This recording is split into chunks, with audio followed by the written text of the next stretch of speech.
Then on the strand, with steeds and treasure, and armor their roomy and ring-dight ship was heavily laden.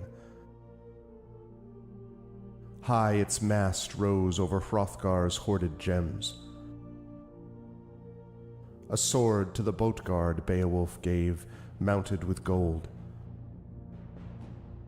On the mead bench, since he was better esteemed, that blade possessing heirloom old. Their ocean keel boarding, they drove through the deep, and Daneland left. A sea-cloth was set, a sail with ropes firm to the mast, the flood timbers moaned. Nor did wind over billows that wave-swimmer blow across from her course. The craft sped on, foam-necked it floated forth o'er the waves, keel firm bound over briny currents, till they got them sight of the Geatish cliffs, home-known headlands. High the boat, stirred by winds, on the strand updrove. Helpful at haven the harbour guard stood, who long already for loved companions by the water had waited and watched afar.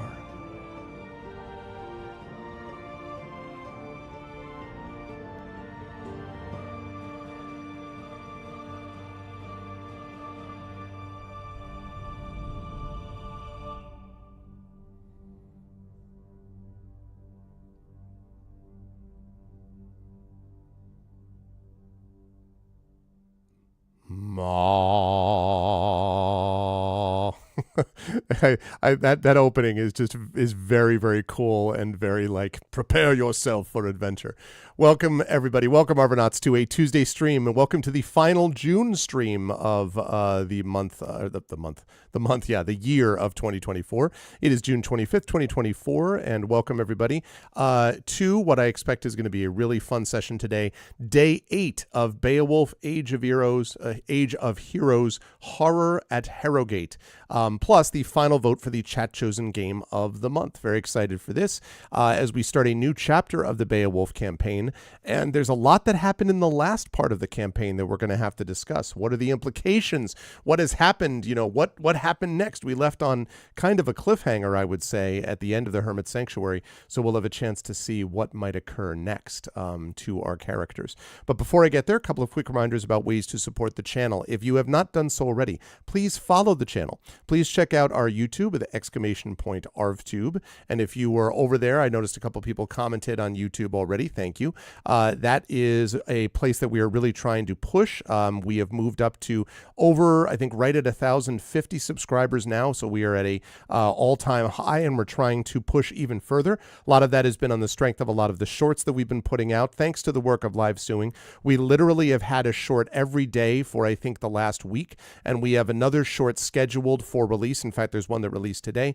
A new short that is released, that is going to be released there every day for the next week plus, I believe.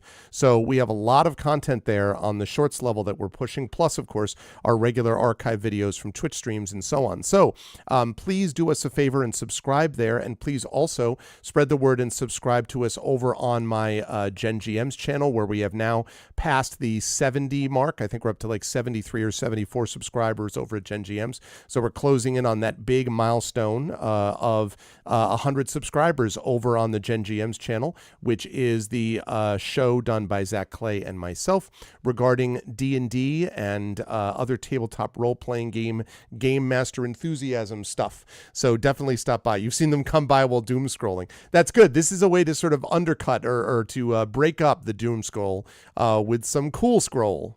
That's a thing, but also high effect life. So anyway, yes, that is another way that you can help support us. So please do that. And thank you for those of you who have done so far. Discord is !ArvCord. Please join us so you can hang out with the Argonauts in between streams.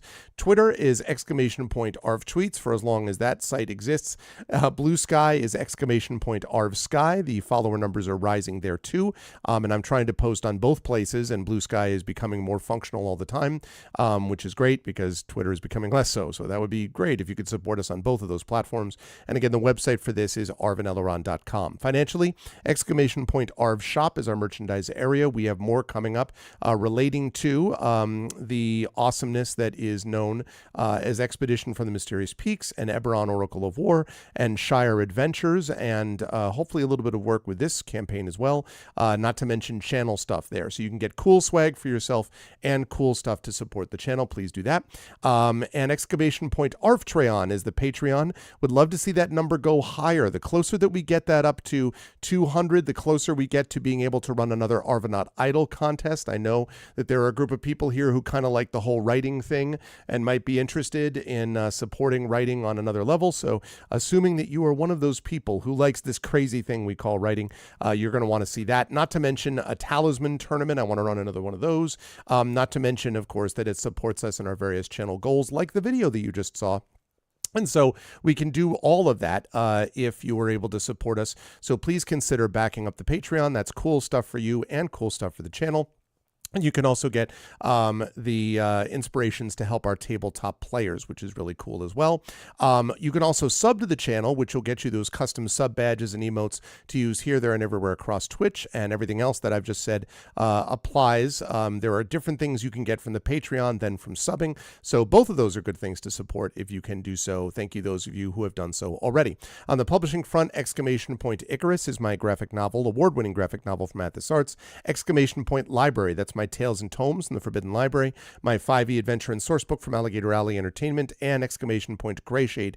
Greyshade is my Greyshade IP, which I am unreasonably excited about, as you might expect, since there's a lot going on with that. Greyshade and Renegade, the first two books in the Grey Assassin trilogy, critically acclaimed and award-winning. You can get those at that link right now. You can also get the audiobook of Greyshade from our very own Trent Sparks. You can get those at that link. You can pre-order the tabletop role-playing game of Greyshade right there as well. That is going to be out at the end of the year from the amazing and awesome Rising Tides, Brandon O'Brien, and Alligator Alley Entertainment. So you'll definitely want to check that out. And you will also be able to pre-order the final book in the Grey Assassin trilogy called Heretic. That will be out late next month. There will be an official event at Blackrock Books in Bridgeport, Connecticut. If you're in the Southern Connecticut area, would love to see you there for that reading. That's going to be happening, as I say, late next month. And then we have got the official release happening in the week after that. So any support you got folks can give by pre-ordering there would be lovely, because pre-ordering is good. A reasonable amount of excitement about the Greyverse. Ooh, I like the Greyverse. Ooh. It's like the G-verse, the Greyverse. I like it. So anyway, you can do that with exclamation point Greyshade. And as always, exclamation point BLM, Black Lives Matter. Important to affirm and assert the significance and importance of Black lives. Exclamation point Help Now, the World Health Organization page on suicide prevention. Very important to reach out to others when you need help and reach out to others when they need help as well. And exclamation point Ukraine, UKRAINE, to help the people of Ukraine as they fight back against an illegal and illegitimate war with bravery and courage, and send them message, we will do so for others in the future as well. Quick couple of notes about schedule. One thing is, please, if you haven't already done so, go here, because on Thursday, I'm going to be playing the winner of this poll. Right now, it is between three games: Unusual Findings, Songs of Conquest, and Mount and Blade Bannerlord. Right now, that is, let me see, currently tied, Unusual Findings with 2. Songs of Conquest has just gone ahead. So Songs of Conquest leading, Unusual Findings leading Mount and Blade Bannerlord. I'm going to close that down at the end of the session today. So now is the time to get in your votes, because I'm going to be playing that on Thursday evening, whatever the winner of that is. Today, right after this at 4 p.m. Eastern, I will be on GOGcom's Twitch channel. We have rescheduled. We had to cancel today because of a player schedule thing that came up. So we had to cancel Ghosts of Saltmarsh. We will be back next week, and of course, which is next month. And we will, of course, have 2 sessions in July, and of course the big By the Dice Roll play group session August 17th. I know many of you are planning to be there. For those of you who are, awesome. We have got our housing confirmed. We are ready to go. We are making more preparations, but buying those tickets ahead of time would really help us out. If you're planning to be there, please spread the word. It is not a big theater, but we would love to sell that place out. Oh my God, it would be amazing. So please do spread the word. It is about £7.50, I believe, £7.50, which from what I understand is not crazy expensive. Definitely covers the cost of a movie, and you'll get a chance to hang out with us and watch some amazing live tabletop play in August. But in July, we will have a couple of those sessions going on of Ghosts of Saltmarsh. So today at 4 p.m. Eastern, we will not have that. Instead, we will have more Black Geyser Ghosts, no, not Ghosts of Saltmarsh, no, Black Geyser Couriers of Darkness will be coming up. So that'll be great as well. But right now, what we've got going on, of course, is the amazing and awesome Beowulf. And so it is my great pleasure to, as I unmute myself so that she knows we're ready to go, it's my great pleasure to welcome you back to the power of Tari Tuesdays as we head over to, darn it, wait a minute. We don't head over anywhere. In no way is it the case that I may have forgotten to quickly capture. There was a thing, chat, about a technical issue, which I won't get into now, that caused me to forget something that I had to do. So bear with me. No one saw anything. You just hear a voice. That was all that's there. This disembodied voice of someone who is well known to the channel. It is a person who is a beloved artist, a spectacular role player, an expert on heraldry, and an obsessive Metal Gear fan. Well, that part is true. And and now I have it captured, and so I can bring you over to reveal. Hang on. What have I just done? I don't know. No, nope. Stop. I did something weird. Oh, there we go. Okay. Whew. This is what happens. I accidentally switched this to, take your time. I switched this to grid mode, and all of a sudden we were in big trouble. Okay, let's see. So there's this. Everyone is super excited by this. By the way, it's super cool. Ooh. Oh, I know why that happened. Okay, good. Well, that's why I'm glad. So I'm going to put this to here. Did you upset the ghosts again? I did not upset the ghost. Here we go. All right, now we're ready to go. I have everything prepared. And so we transition over to reveal exactly what I told you, which is that Tari is with us. Hello. So here we are. We are here with Tari Tunes. And we are ready for some Beowulf Age of Heroes. Now, you'll notice that there's a bunch of question marks under Tari's character, and there's a reason for that, which we will explain momentarily. But before we do that, I want to say hi to my good friend Tari. How are you? And how's life with you and all that? And any feelings about today and about this thing we're about to reveal? Besides that, I'm dying from heat because summer finally arrived in the Netherlands after just having continuous fall for more than half a year. Yep. Like I kid you not, it was just constantly raining at about 10 degrees for like 6 months. Constantly. Yep.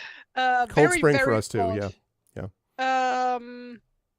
So yeah, summer has finally arrived, and now we are dying because warm. So yeah, besides that, doing good, doing a lot of drawing. People follow me on the social medias. People might have noticed that I've been spitting out comic strips left and right. Feeling the groove, so to speak. Yeah, which is nice. Good. That's got to be a good feeling, right? When you're just in the zone, so to speak. Just producing stuff. It's real good. My arm complains a lot, but my arm can go fudge itself.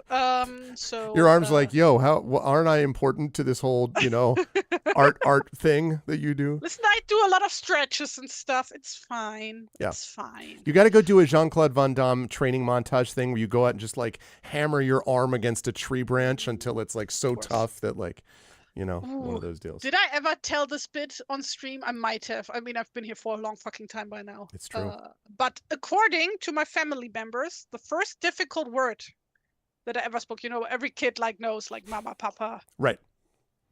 Whatever. And then the first difficult word was Jean-Claude Van Damme. because I have 3 older brothers, so that happens. That happened. Did you know that my wife named her laptop in college Jean-Claude? And I was like, really? Outstanding. Really? Yeah. Notice, by the way, not Steven Seagal, who's a fraud, but Jean-Claude, who is the real deal. No, I'm just kidding. But I apologize to Mr. Seagal, who, despite not being as good as Jean-Claude, could still kick my ass. But anyway, so I yeah, hydrated people in the summer heat. But yes, training montages is super important in this case. So so you've been drawing a lot. You've been doing a lot of illustration.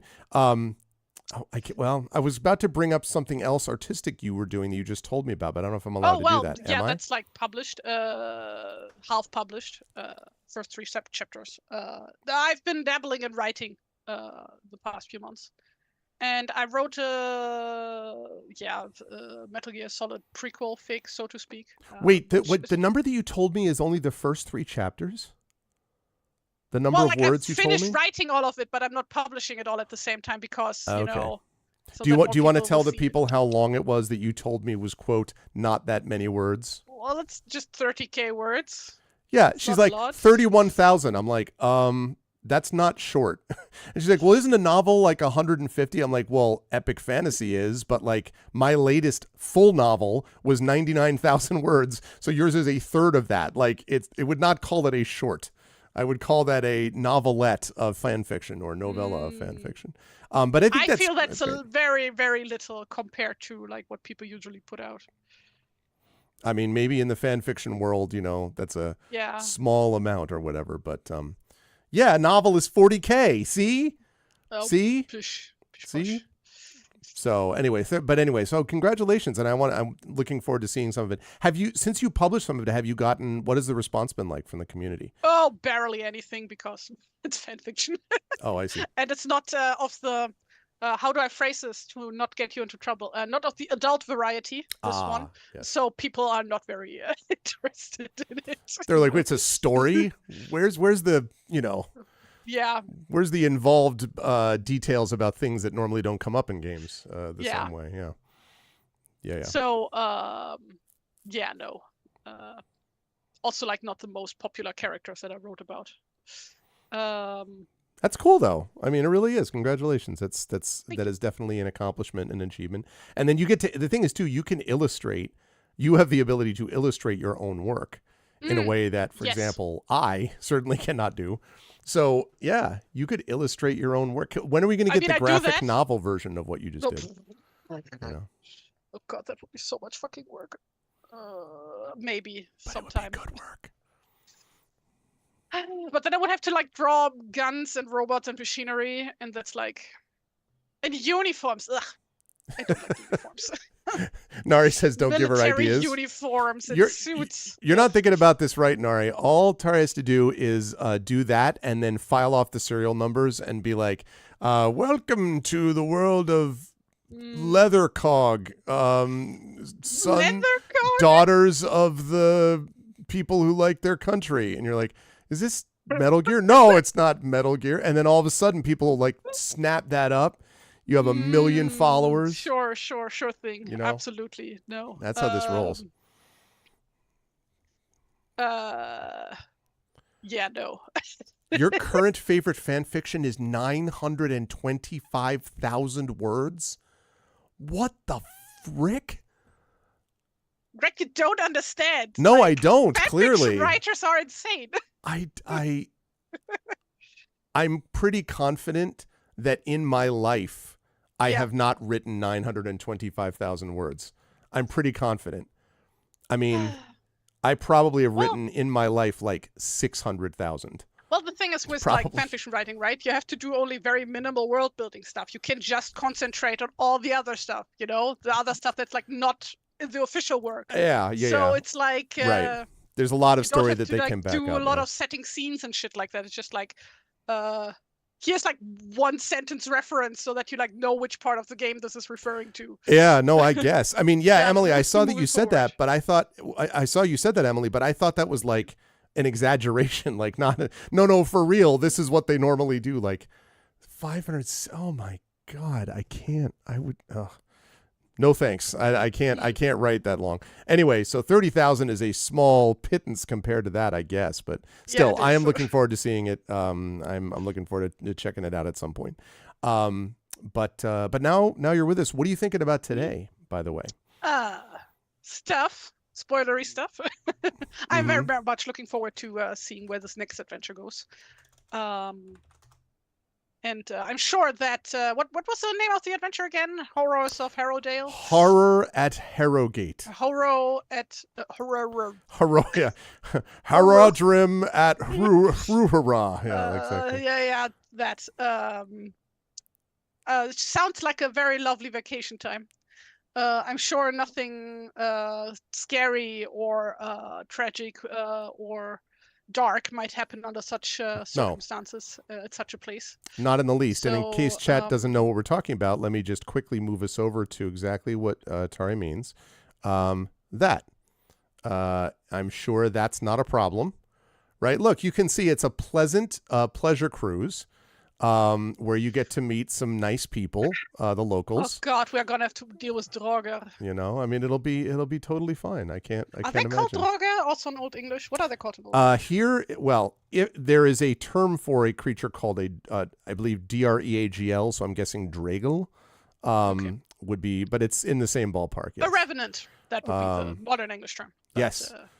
Yes. Which Wiedergänger in German. Which I'm going to say for those of you who come to see the event in August, like a certain friend of mine who's with me in this chat at the moment, you may or may not see the revenant thing may or may not be in a thing that appears in a certain context. So, just stay tuned for more details about that adventure. So, Spoilers, yes. I guess that I was able to tell that from the picture, but Yeah, well, I yes. guess. Yes, absolutely. No, maybe I mean, that that's guy's just like a textbook Draugr with like the glowing eyes and everything. Yeah. And That's just a eyes. guy who's had a bad day. Like that's just a guy. yeah. That's a guy who's had a bad day, and No, that's me looking into the fridge at night. That's for- you for with this midnight heat. snack. You're like, oh, summer. The fog of summer. So it's going to be great.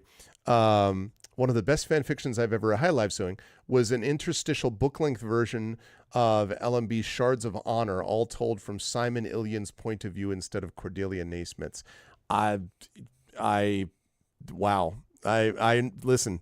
I have great respect for the commitment of fan fiction writers, there's no doubt. Hey, Hellness, which August event? I'm glad you asked. The August event, August 17th, Saturday, August 17th, in merry old England, specifically at the Omnibus Theatre in Clapham Common, which is right in the suburbs of London, basically, where you will have a chance to meet not only myself in person, if you've not already done so, but also the members of Buy the Dice Roll, and also members of this community who live in Europe and are making the pilgrimage over to say hi to people like myself and others. And I am super excited about it.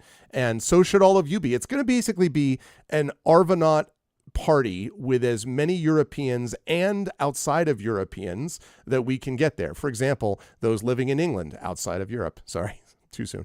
But so we can get all this. That's not too soon. That's a thing that the English actually do. It's like always England or Britain and the continent. And that's right. That's right. I hate it. That is oh my God. You know why, Tari? Fucking Because they used to say "and the colonies," and they can't do that anymore. So they just that's way fucking older than that. Okay, listen here. So if you read English heraldry literature, right? It's always here's what the English do, here's what the Scottish do, and here's what the Continentals do, which is like so fucking.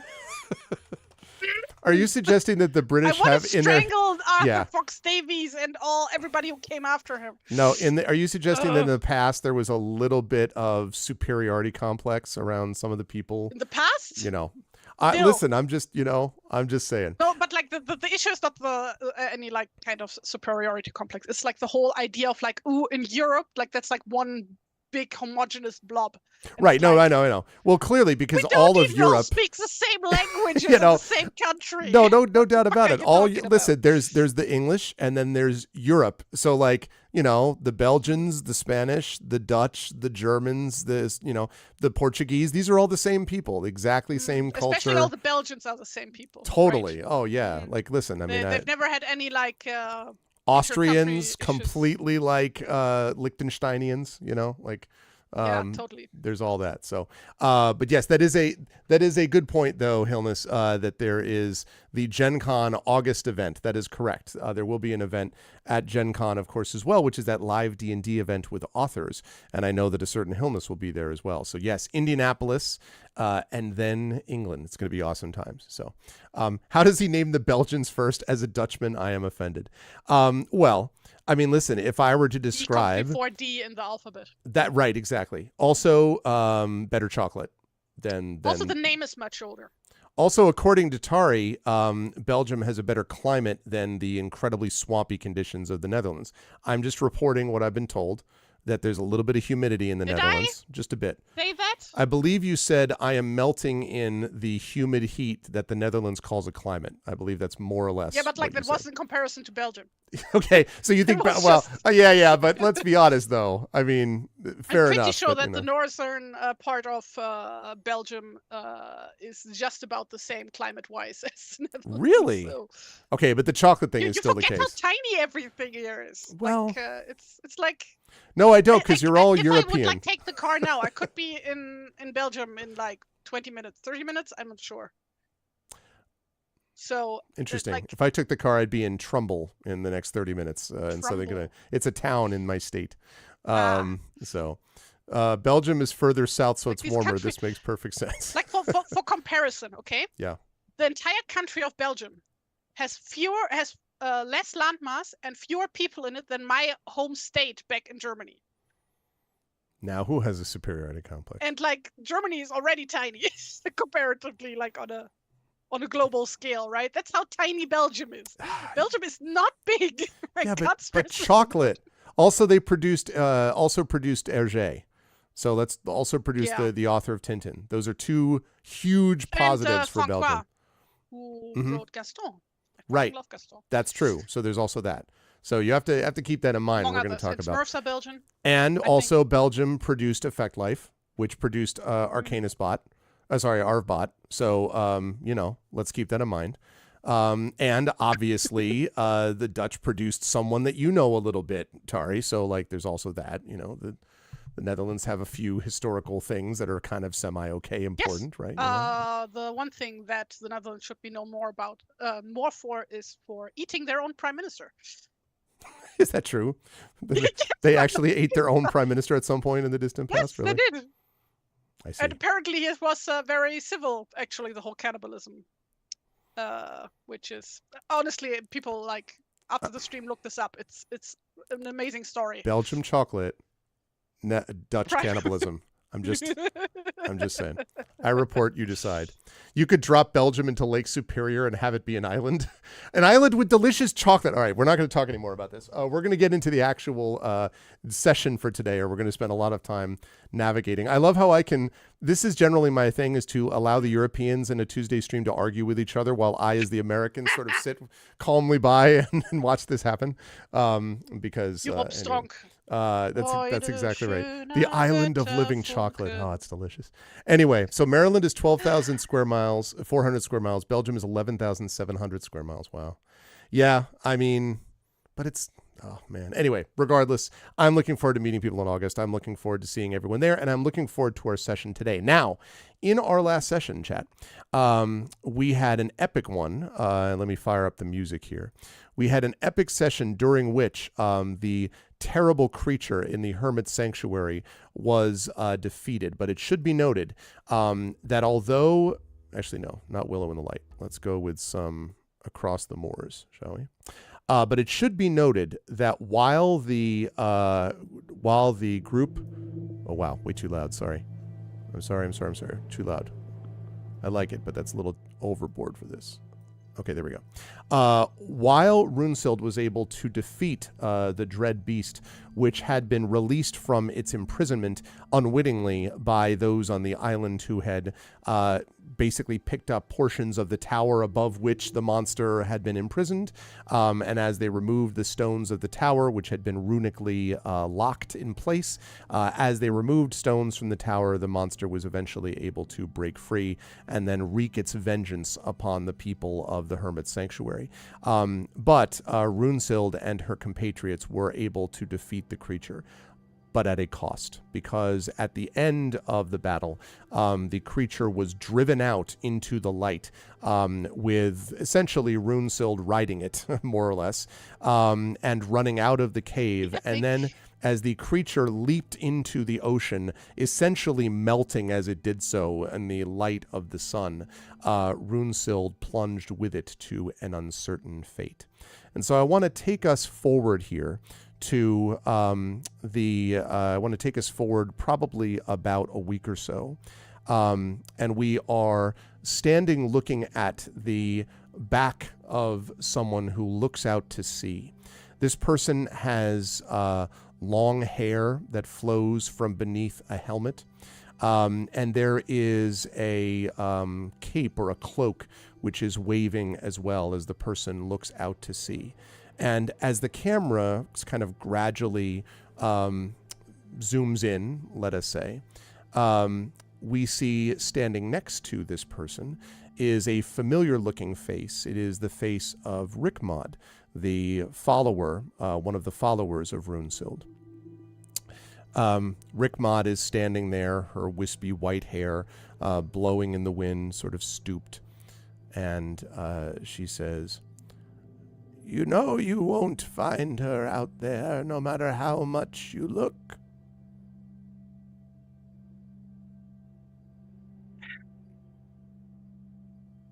Just can't believe she's gone. She's come back from worse. She had her followers with her when that happened. This time all of you were almost destroyed. We all could have died on that island. She knew this. Well, yeah, I suppose. Are you determined to go forward then with your plan? Yeah. I think we've waited enough. How will the others feel, do you think?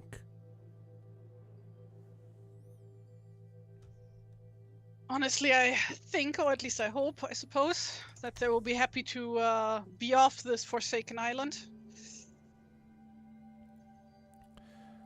I think you may be right about that. The crew has already pledged its allegiance to you, so you are their unquestioned leader. Are you ready to fulfill whatever the fates have in store for you? I suppose I'm as ready as I'll ever be. And she reaches up to adjust her collar and the cloak, and then tucks at the sword that's strapped to her waist, which is Runesild's sword, actually. Runesild's sword. Mm. Where did she find it? And then we're going to talk about who it actually is. A few days after the whole event of fighting the beast, she was out at the shore to look for her or remains of her, and the only thing she was able to find in that search was the sword, which apparently had been, she's not sure if it fell off while she ran off the cliff, or if it was carried to shore by the waves. I like that image. And as she sort of turns around, who do we see, Tari? We see one Genoveva, now completely decked out in armor and weapons, to take the place of her former best friend. Yes, that is our new hero, chat. Genoveva, the follower, has become the hero. And you can see the new image that Tari Toons has painted of this, or has drawn / cartoon / artistically produced of this, along with that new overlay. And so Genoveva, I should say. Is it with a G, with a J, or a G, like a hard? Genoveva. Genoveva. Would be the Okay. The native pronunciation, but like I told you, it's fine. Just pronounce it whatever. Well, This name exists in a bunch of languages which all have their own okay. translation, So pronunciation. So Genevieve, Genevieve, yeah, exactly. That's how I'm imagining it, is Genevieve, big boss. Saint Genevieve, patroness of Paris, see Genevieve, etc. And here we are. So yes, she is our new hero, and I believe I also have a list of. Hold on a second, where I can find the followers. There we go. I also have a new followers list as a result of this. And again, much credit to the amazing and awesome Tari Tunes for making these new ones, because that was helpful to be able to get new things up and running, like what you see on your screen. Here are the new followers, and you'll notice there's one missing, and that is Genevieve is no longer a follower, but is in fact the hero. So we now have the remaining 4, which is, of course, Rick Mod, which we were talking about right now, Yasib ibn Ghalib, and then Aban ibn Mundir, and, of course, the highly loquacious, constantly talking Guy, who talks all the time. They did survive all 4 of these, but now Genevieve is our hero. And so, okay, see you, Hilness. Good luck with work and everything else. So welcome back to our adventure with our new hero. So can you tell us a little bit about our hero, Tari, before we get into what awaits her today? Tell us a little bit about what, like, mechanically and all that. Mechanically, of course. Let me have a look at the character sheet. So mechanically, for those unawares, Beowulf is, of course, based on D&D 5th edition rules. And one of the key differences is that there's only one character class, which is the hero class, but it has multiple subclasses instead. In this case, her subclass is, of course, former follower. Former follower, yep. Yes. Which, yeah, means what it says on the tin. She got promoted to player character effectively. Her stats are absolutely abysmal. I rolled like absolute ass. So with bonuses, it's 9, 11, 15, 12, 12, and 10, which is not great, I think. Wait, let me look up Runsel's Hey, that's 15 though. comparison. That's Yeah, but that's like +2 from like I from like the class level up.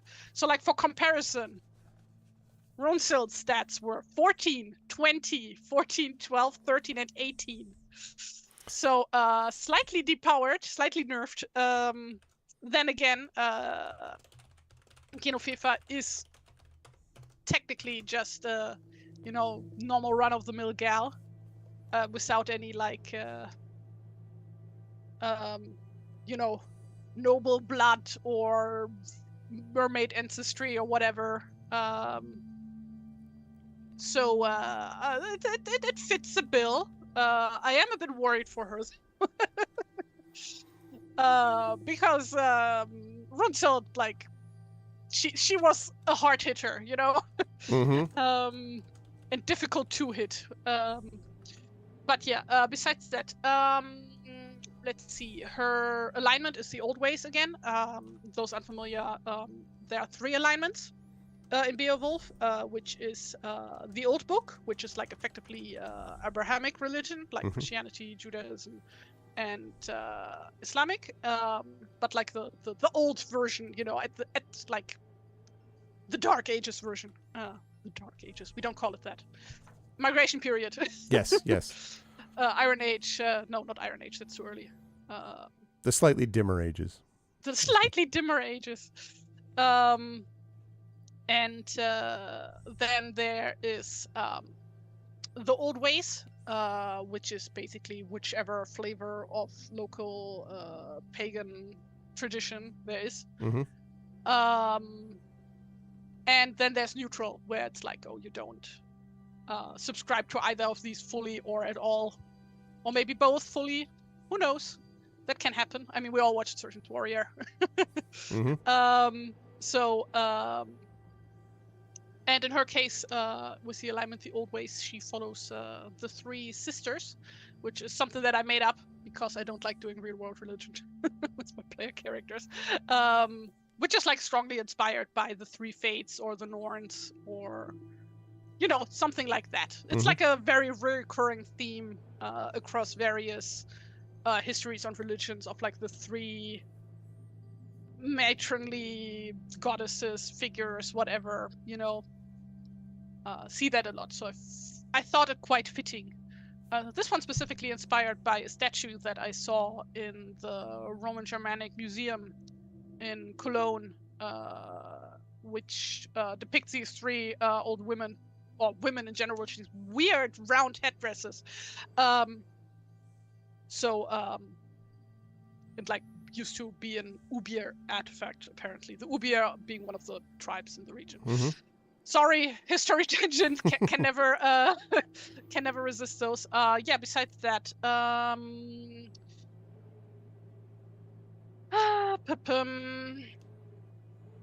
her heroic tale is ox-spirited, which basically makes her like buff and stuff. Yes, the most enduring of heroes, actually. And one of the sort of functions of that is Stonebelly. You want to mention what that's about?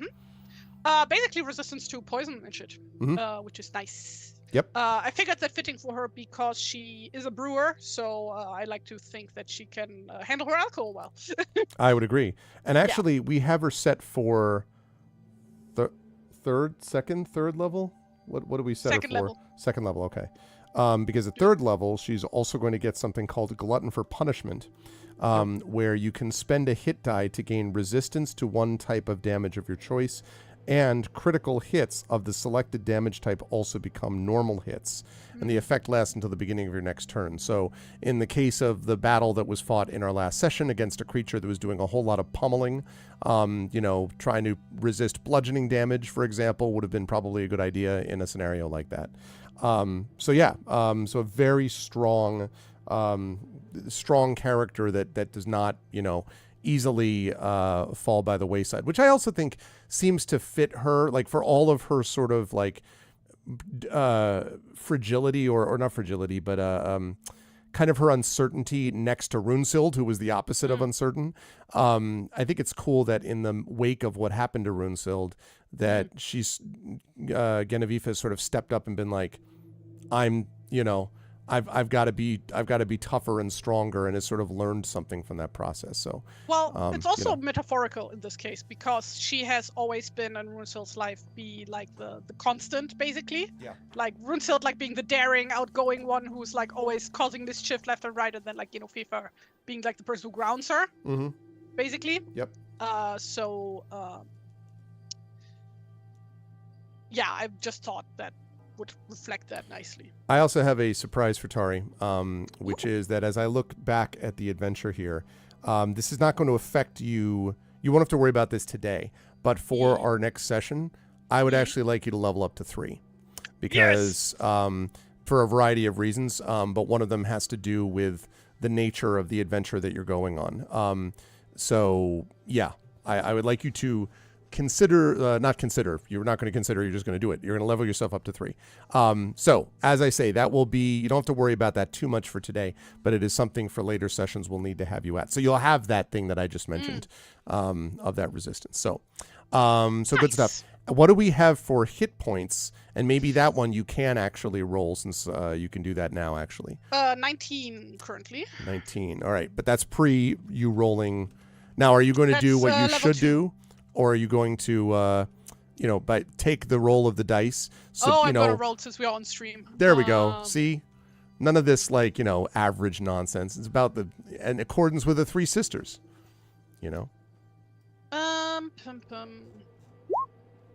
Oh, godverdomme. Right in the middle. Yeah, but it would have been a 5 otherwise. Well.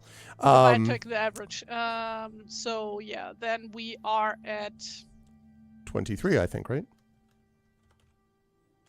Because you were at 19. Don't I get my con bonus per level? Yes, you do. You do. So your con bonus is, you put that, for your con you made 15, right? Yeah. I'm just incredibly bad at math. I cannot overstate That would be, well, so that would be a +2 for the con, which means that you're so looking at 6 that you rolled there. So that would be a 25 total because you had 19 hit points plus 6. Yeah, sure. 25. There we go. I'm not good at this. No, it's all good. Numbers. It's all good. Okay, good. So there we go. The other thing is that you also have 2 pounds of silver, which is 80 shillings. I forgot to ask about that, yes. Yeah, 2 pounds of silver, which works out to 80 shillings. That's something which won't, the followers have been paid basically by the people of the Isle. So this is something that we're going to talk about more as we go forward, unless Genevieve also falls in battle. Maybe we'll just have a new follower take over every time, and, then we'll get to the end of the adventure with, like, Rickmod as the hero. What I was literally about to say. Gotta play as Rickmod. I slap at the person with the... Yeah, that's going to be funny. Stay a while and listen. No, it's probably not. I'm guessing that won't actually work. Oh, there, Wanderer. What are you calling a hoe? 2 pounds of silver. Kind of a different definition of pound, though, in this case, Big Boss. But in any case, so that is Genevieve, an ox-spirited former follower, a supporter of the old ways, and specifically the 3 sisters, with 2 pounds of silver, which works out to 80 shillings, 25 out of 25 hit points, and more cool stuff that we will discuss when Tari levels that up when we get to next session. Yes. But, so, I want to bring us to when we actually are more or less back in where they've landed. And this is actually not long after you've landed on your return home. As you sort of have gotten out of the boat and been, sort of taken yourself out of there. Let me remove my follower thing for the moment because we don't need that. Okay. So as you get out of the boat, you're just sort of literally disembarking, and it's starting to get, sort of things pulled off the ship that are going to be needed. Your crew is heading off there. When you hear the sound of someone who is coming up to the boat. And as you look up, you can see that it is a person who is dressed in rich robes. They are, have sort of like with several bits of what are very clearly expensive jewelry for the time, bracelets and a necklace and so on. This is a person with a dark red beard, although you note there are some flecks of gray in it, and sort of longer red hair. Dark auburn, really, hair, again, with some flecks of gray. Yes, and he holds a hammer. No, it is not Thor. He walks up to you in these robes, and he bows slightly, and he says, "Welcome back. Your return was prophesied, and I have come to speak to you. I would speak to your leader, Runesild, but I do not see her." And kind of like looks up and around the boat, sees a couple of Rickmod slowly making her way off the boat. You can see Mundir and Ibn Mundir and Ibn Ghalib kind of like coming off the boat and so forth, but obviously no Runesild. Wait, so where are we now? So you have returned to your home, basically to your homeland. Oh, we are back in Xanten. Yes. Okay. But like literally at the docks, like literally just getting off. Yeah, considering that it takes Genevieve for a moment, like, oh wait, I'm in charge now. So she looks around and then adjusts her posture, clears her throat, like, well, I would be in charge now. And there's sort of a pause, and he looks at you and says, "You're in charge. So you mean that what has happened then to Runesild?" Do I recognize the person that I'm talking to? You do not. Although The outfit suggests that this is a merchant of some kind, or at least either a merchant or a noble, someone of higher, in quotes, station, who has a little bit of money, but you don't recognize them specifically. So since the guy has red hair, right? Yes. Is it the same shade as Runesil's? It is not, actually. Yeah. Darker, kind of like auburn, but no, not one. Okay. It's Runselt fell, I'm afraid. And there's he sort of takes a step back and he says, "That is dark. Those are dark tidings indeed. I am most sorry for your loss and ours. And you can see it, like, you don't even have to check anything to see that there's like obvious disappointment and sort of shock warring on his face. And he says, perhaps I should not have bothered you then in your grief. I'm sorry. And then he sort of like half turns around, like clearly he's sort of thrown off. No, it's thank you for your condolences. I'm no, it's all right. She would have wanted that we move on. I've known her for quite some time, quite well. So my name is Genofifa. I at your service. And he turns back and he sort of looks you up and down. He says, "I see. Do I take it then that you have taken her place, so to speak, within her band of followers? You are now the one who leads, you say?" Yes, that would be me. And he nods. You notice, by the way, Genefifa, that his voice seems almost rough or haggard, a little bit gravelly. But again, as I said, this person has like slight tinges of gray, but like this doesn't look like an 85-year-old or something like, it doesn't look that old. But you can definitely see that that there is a strain in the voice. And the person says, I see I must apologize for my own lack of manners. My name is Ingvold. I hoped you could, I hope that he sort of trails off. I am sorry. I am sure you are a worthy inheritor of her legacy. But I must speak then to you, for there is a deep concern that must be faced, and we are in need of a hero to face it. My house is nearby. I would be happy to provide dinner for you and all your companions if you wish. And his arms sort of go wide to indicate like all of them, like apparently your crew also. So, I mean, it's a lot of people.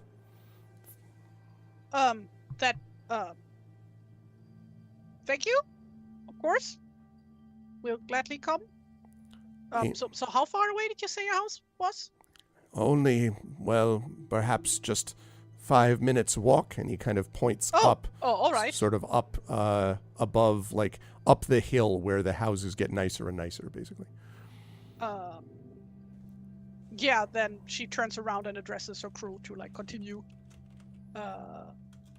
with like unloading and stuff. And gestures her followers to come along. And they all sort of fall into line, and he kind of like he nods and then brings you up. Now, in the area where you are, you know that of course the docks are where there's a lot of traffic all the time. There's a lot of trade, going on. There's a lot of comings and goings. And so people sort of in terms of like the class that you would see there's all kind of a mixture. But people who are the higher classes, so to speak, the ones with a little bit more resources and funding, they don't live there, right? They live higher up the hill. And the higher up that you go, the closer you are getting, you realize perhaps with a little bit of a pang, to where the noble families, including probably Runesild's own family, might once have lived. Although they don't live in this town now, but at one point that's where, like, that level of station is where they would be.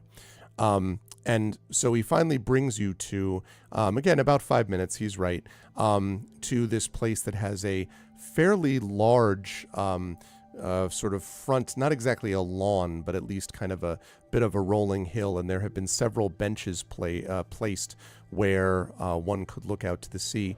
And behind it is a 2-story, which at this time period is kind of a bigger deal, a 2-story home that is very beautifully put together. And you can see there are 2 what look like to be guards sort of standing at the door, each carrying spears. And when they see Ingvold kind of coming up, they, kind of snap to attention almost. And Ingvold says, "Inside, let them know they must prepare for our guests. We have much to discuss.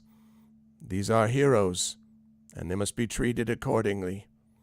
And the guard sort of nods, and one opens the door while the other one goes inside, apparently to report this. And Ingvold says, "If you would, I would be happy to have you here. The table awaits." And he kind of like gestures you inside, Genevieve. Yeah, she takes off her helmet, holds it like under her arm on her side. Okay. And while her eyes dart around, she steps inside. Inside is very, very nice. There have been many of different kinds of embroidered cloth that you can see covering the walls, done in fairly rich dyes. And you will probably know that to be able to get dyes of this level, like not just like kind of not the basics, but the fact that this is dyed at all, like dye is not inexpensive, especially when it is of a certain kind. And so there are these rich dyes and embroidered decoration. Yeah, it looks very, very beautiful. And the table itself is a large circular table set against what is sort of the most surprising feature of this home, perhaps, and that is that there is a very large window that is in the front. And the window doesn't have glass or anything, but has kind of an awning over the front. And inside the room, you can see that the window has only several crossbars, meaning that you have this very impressive looking view of the sea. Because you're up on a hill, remember, so you can actually see the sea, the North Sea. Wait, the sea? Out there. Mm-hmm. The North Sea is like 3 hours by car from Xanten. We're on a river. That's true. Yeah. By where you went. That's true. I beg your pardon. Not the sea. Well, no, you know what though? I would actually, no, I still think you'd be able to see the sea. You also can see the river, but this is very far in the distance. Remember, this is high up, and a lot of the stuff when you get down to those lower areas, by this point, the hills have dropped considerably. So you're dealing with largely flatland when you get close to that. You're giving me this horrified expression. What? Well, I have been to Xanten, so like the real one. Well, played several times. But I think it's no. I believe you, but I believe you. But I think you'd be able to see it far in the distance as a gleam. I think. Okay. Anyway, regardless, the river is certainly something you can see. Like the Dutch haven't yet completely drained the Netherlands yet, so everything's swampland. Down below. I mean, definitely not exactly where you were, and you can obviously see the docks. You can hear the sounds as well, kind of drifting up. But here, there's definitely there's the thing about the view, I think, was important here. And so, what? Shit. So, Big Boss just went, the river? The river. And Emily responded, Boss, seas and rivers exist. Both exist. Emily, I read that in Cass' voice. I just wanna specify. Boss will know what that means, but totally. That was that Cass just said that. That's funny. Seas and rivers both exist. Yeah. So and the table itself has just sort of basic place settings at the moment, but as very quickly servants start to come in. As Ingvold indicates, like the seats around the table, presumably for you and your followers to sit. Mm-hmm. Yeah. stashing our, like, I'm assuming there's like some kind of weapon rack or corner or whatever where we can leave our stuff. Not a rack, but there is a corner. Yeah, this Yeah. definitely does not look like a home where there's sort of much given to way of sort of martial conditions. But yes, there's definitely a corner where that stuff can be placed. Yeah, dropping our stuff there and taking place. Yeah. Genofefa goes instinctively for the spot that's like not directly on the right of the like head seat, right? Because like she's not used to that, right? Like that's where Runesil would sit usually. Right. So, but then I'm assuming Rickbot is like, no, there, and she moves over. Yeah, that's sitting there uneasily in a way, as sort of a new position. Yes. And yeah, you notice that there were sitting around the table were a grand total of, let me see, 7 seats, I believe is what would be there. And now there are only 6 of you, Ingvold, plus your 4 followers, plus you. And so there is that kind of like, when you move over from your spot to the, quote, the hero seat, there's just this empty seat, like this sort of seat perilous. And you notice there's sort of a moment. And actually, make a perception check for me, please, Genevieve. But yeah, that would be the guest of honor seat, I suppose. It's Right. like always on the right side of the host, right? Okay. I have the wrong tab open. Wait, where is it? I think you rolled it. 14? Yeah, no, like the thing is I have the character sheet popped out.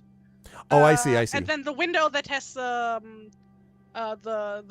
regular Roll20 in it also has the Twitch thing in it. So why wasn't the Twitch tab? So I see. So 14. 14, yes. So you notice that the Ingvold at one point kind of makes this like sort of nodding gesture, and like before you even notice it, the seat that you vacated is removed, and like the place setting removed, and like the servants just quickly do this without any fanfare or anything. And your followers sit there along with you as the food is brought out. And as the food is brought out, hold on a second. As the food is brought out, I get a call. Hold on one second. I have to take this. I'll be right back. I apologize. Talk to the lovely people. Oh, God.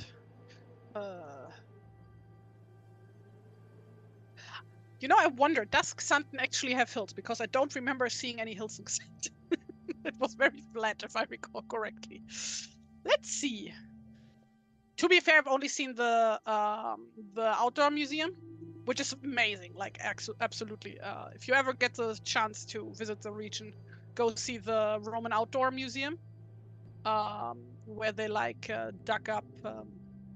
How many countries have I visited? I want to say about a dozen, maybe.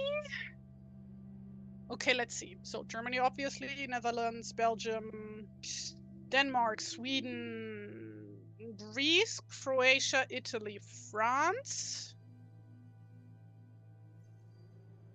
Switzerland. No, not Switzerland, Austria. I only drove through Switzerland. I've not actually been in Switzerland, per se. That's 10. Am I missing one? Spain? That's 11. I think that's it. The farthest I've ever gotten was Greece, I'm pretty sure.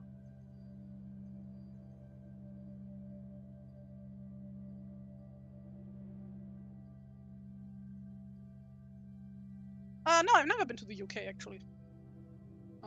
Just never, it's just not considered really a particular holiday hotspot for Germans, I suppose. And then, Brexit happened, and now it's a fucking chore to get there. I apologize unreservedly. I was just from my doctor's office, just letting me know that my blood work for my physical is fine, basically. So okay. So how many days do you have to live? Yeah, I know exactly. At least 365 till they test it next year. But it was always the same. It was a new doctor, so she was just gonna call and let me know. It's very weird because I have I have something that's called Gilbert's syndrome, and what that means is that your bilirubin levels that the liver puts out are always a little high. It has literally zero other effect on anything, and they barely called it a syndrome. They just noticed it. So I was diagnosed with this, I don't know, 7-8 years ago. The one thing they noted was they said it actually, those with Gilbert's syndrome tend to have better outcomes with their heart. I'm like, all right, so I have a syndrome that's good for my heart. Outstanding. So Nice. they were like, so your bilirubin levels are a little higher. I'm like, yes. And they're like, because you have Gilbert's syndrome. I'm like, yes. They're like, great, your blood work's good. See you in a year. I was like, all right, good. That's wonderful. So anyway, So, that's me. Greg, Yes. I'm pretty sure they don't have any hills in Xanten. It's all flatland. No, it's fine. Well, this isn't, listen though. Yeah, they don't have any hills now, but what did they have back, they were all hundreds and away. hundreds and hundreds of years ago? Yeah. bunch of Minecraft players went through. Listen, in 1100, it's conceivable. All right. 1000, 1100, it's conceivable they would have had stuff. Anyway, the hill I mentioned, I said 5 minutes, right? Like 5 minutes does not give you much time to go up a hill. So we're talking relative to everything else. This is not some massive mountain, to be clear. They do have Roman ruins there, though, so that's something. What was this about the... Oh, there's an event in August that might interest me in London. Yes, that is definitely the case. There is an event that has interested me quite a bit in London. Where was I? Right. So anyway, my apologies. Thank you for talking to the people for a little bit, Tari. So, right. So I think we were just around the table, and you were about to say something as the character, table. I believe. I thought we were doing Beowulf, not King Arthur. I know, right? It is a round table, though. But obviously you're sitting. Is it a round table? It is literally a round table, but it's you are sitting in a semicircle, though, so you can look out the window. Everybody is sitting in a semicircle. So how did I know which one the guest of honor seat is? The one that was in the center of the semicircle of seats. So yeah. So Would that be the host's spot? Nope, not for this. The host gave what they thought was going to be Runesild, apparently. Pride of place. So okay. yeah. Odd. Yep. So as you're sort of looking out the window and they begin to bring out the food, which you would say is quite delicious. It's especially delicious since you've been, subsisting largely on, fish and other seaworthy rations. And before that, delicious seal steak. Even the Hermit Sanctuary was not exactly fine dining, right? You would say. So it was kind of whatever. So this is quite delicious. And yes, only half the table, the sort of semicircle on this side facing the window, is where the seats have been placed. Effect Life, and actually your host, Ingvold, is sitting at the end of it on the rightmost side, all the way over to the right, whereas your seat, Genevieve, is the one that's in the middle of everybody else. Actually, that's a good point. You could probably tell your followers where you want them to sit, and this isn't super important in terms of context. You wouldn't, okay. So they just sort of array themselves around you then. So as you're sort of looking out the window, you have a chance to eat and drink. There is a very delicious kind of honey mead, maybe, or something like that. You're not quite sure that you're drinking, but it's quite delicious. Would I be as a brewer? It's a good point. You might know. It is, well, here's what I'll say then. It's not local. It's not local? Oh nope. la la. So is it like extra sweet, or what's happening here? Are there like spices in it? I would say that there are spices in it, yes. So the cheapest wine they could get, and then like punch with various. You don't think it's cheap though? Sound more fancy. You don't think it's cheap though. You think that this is probably fairly expensive to have put together, but again, as I say, not local. So as you're sort of looking out, drinking this and everything. What color is it? It is a dark golden color. Yeah. So it is mead. And it's fairly thick too. So it's literally just honey. Literally, yeah, that's all. The spice is you can actually see a bee flying around it, just gesturing towards it. No. Extra protein. Yeah, exactly. Lunch. Really, there's a real buzz around this meal.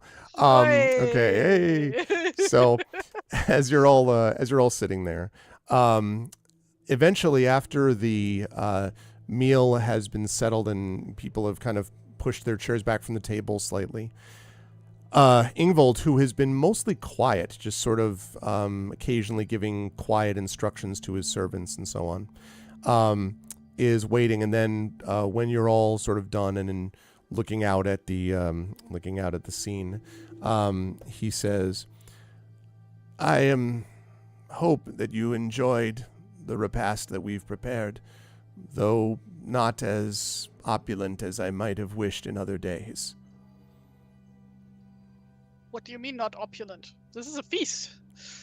Well, I might have been able to provide better, but my fortunes have turned, and it is that for which I wish to speak to you, and, well, Runesild when she was... He kind of trails off. Well, since you are the heir to her heroic legacy, I believe there is something you might be able to do to further hers and your own.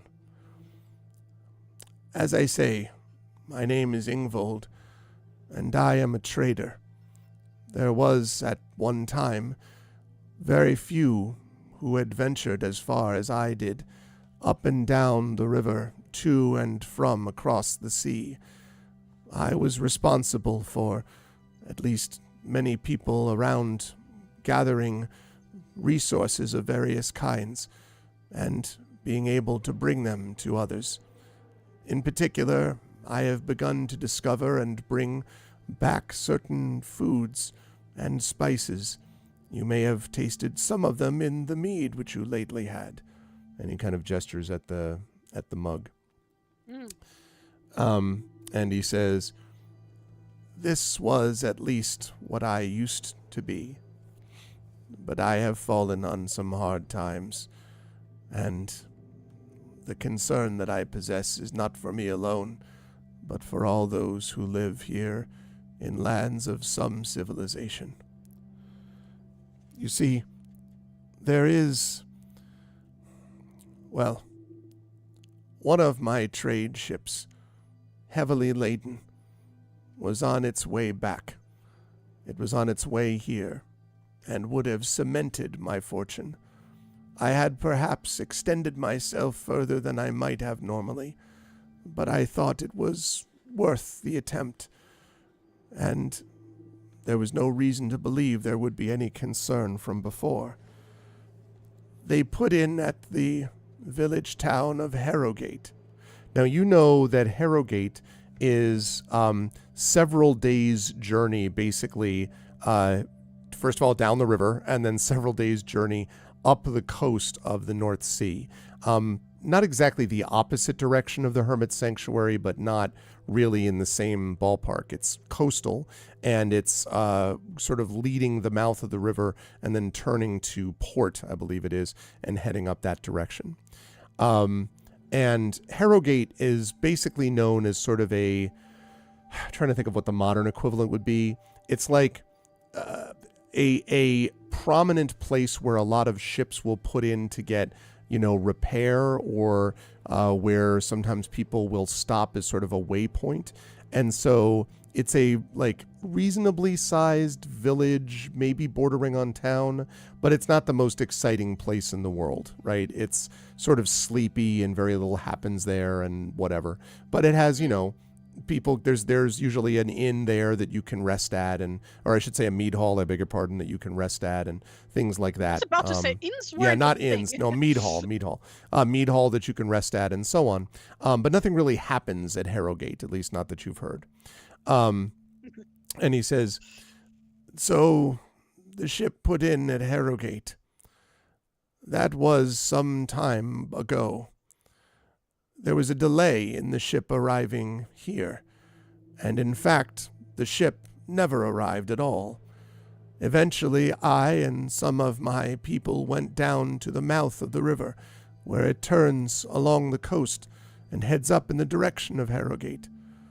And what I discovered when I was there," and he shakes his head, "it was late, at least late during the day. The sun had almost completely set, and suddenly I saw, coming in along the tide,"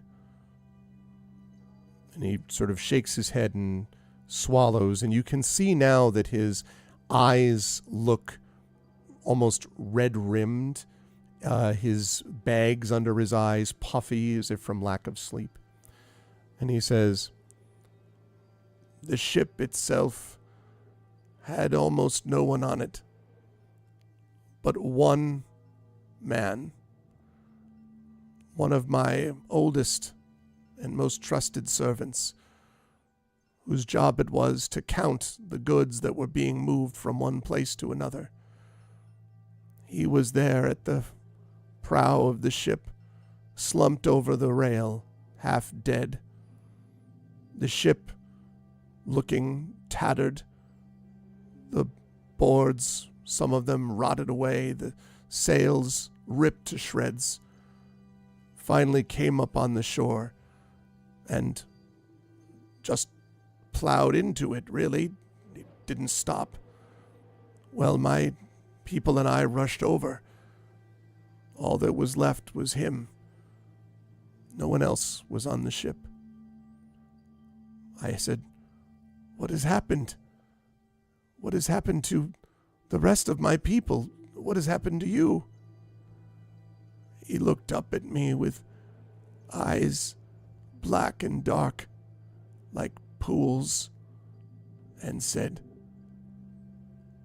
'Death. Death awaits them.' Then he slumped over and was gone. The ship had nothing on it.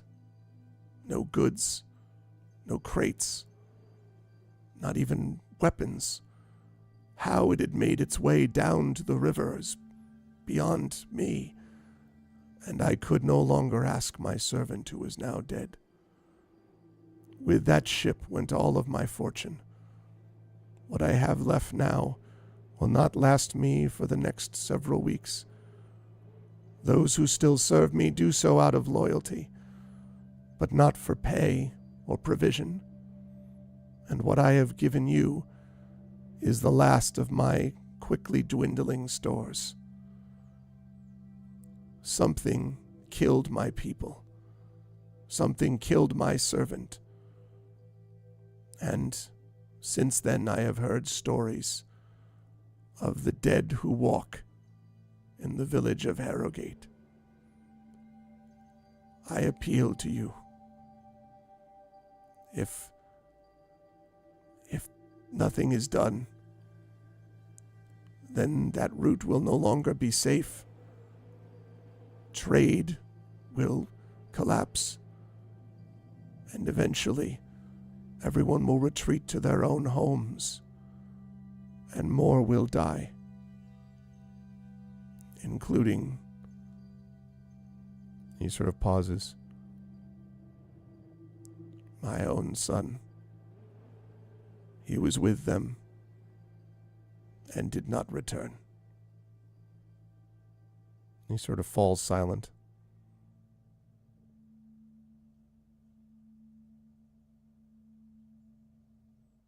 So, you wish us to set out to find your son? And he shakes his head. "If you found my son, I would be more grateful than I could express. But I was asking for you to go to Herrogate, to find out what curse has fallen upon it, and to lift it if you may. Not just for my son, but for everyone who is threatened by what waits there. If you can find my goods," and he stops, "but what matters more are my people. My son, my servants, all of them gone.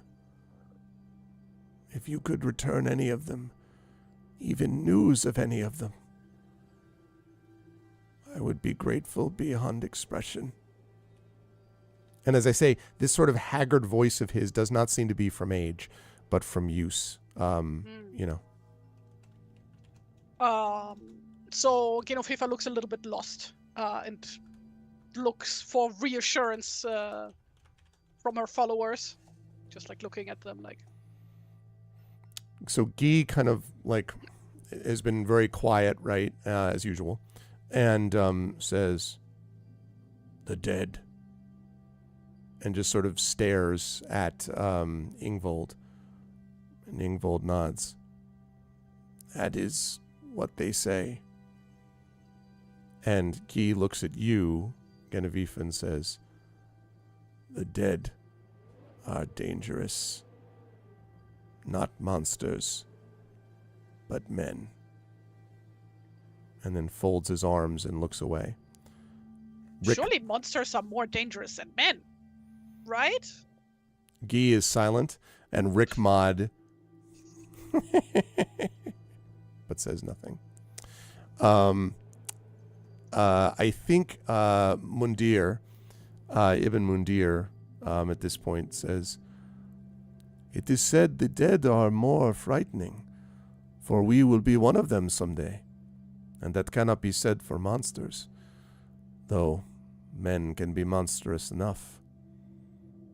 But you say that these dead creatures, the dead are responsible for destroying your ship?" And Ingvold shrugs and says, "I cannot know." And Ibn Mundir turns to you, Genevieve, and says, "We too will have a ship. We too will have a crew and followers. What has happened to our generous host could just as well happen to us."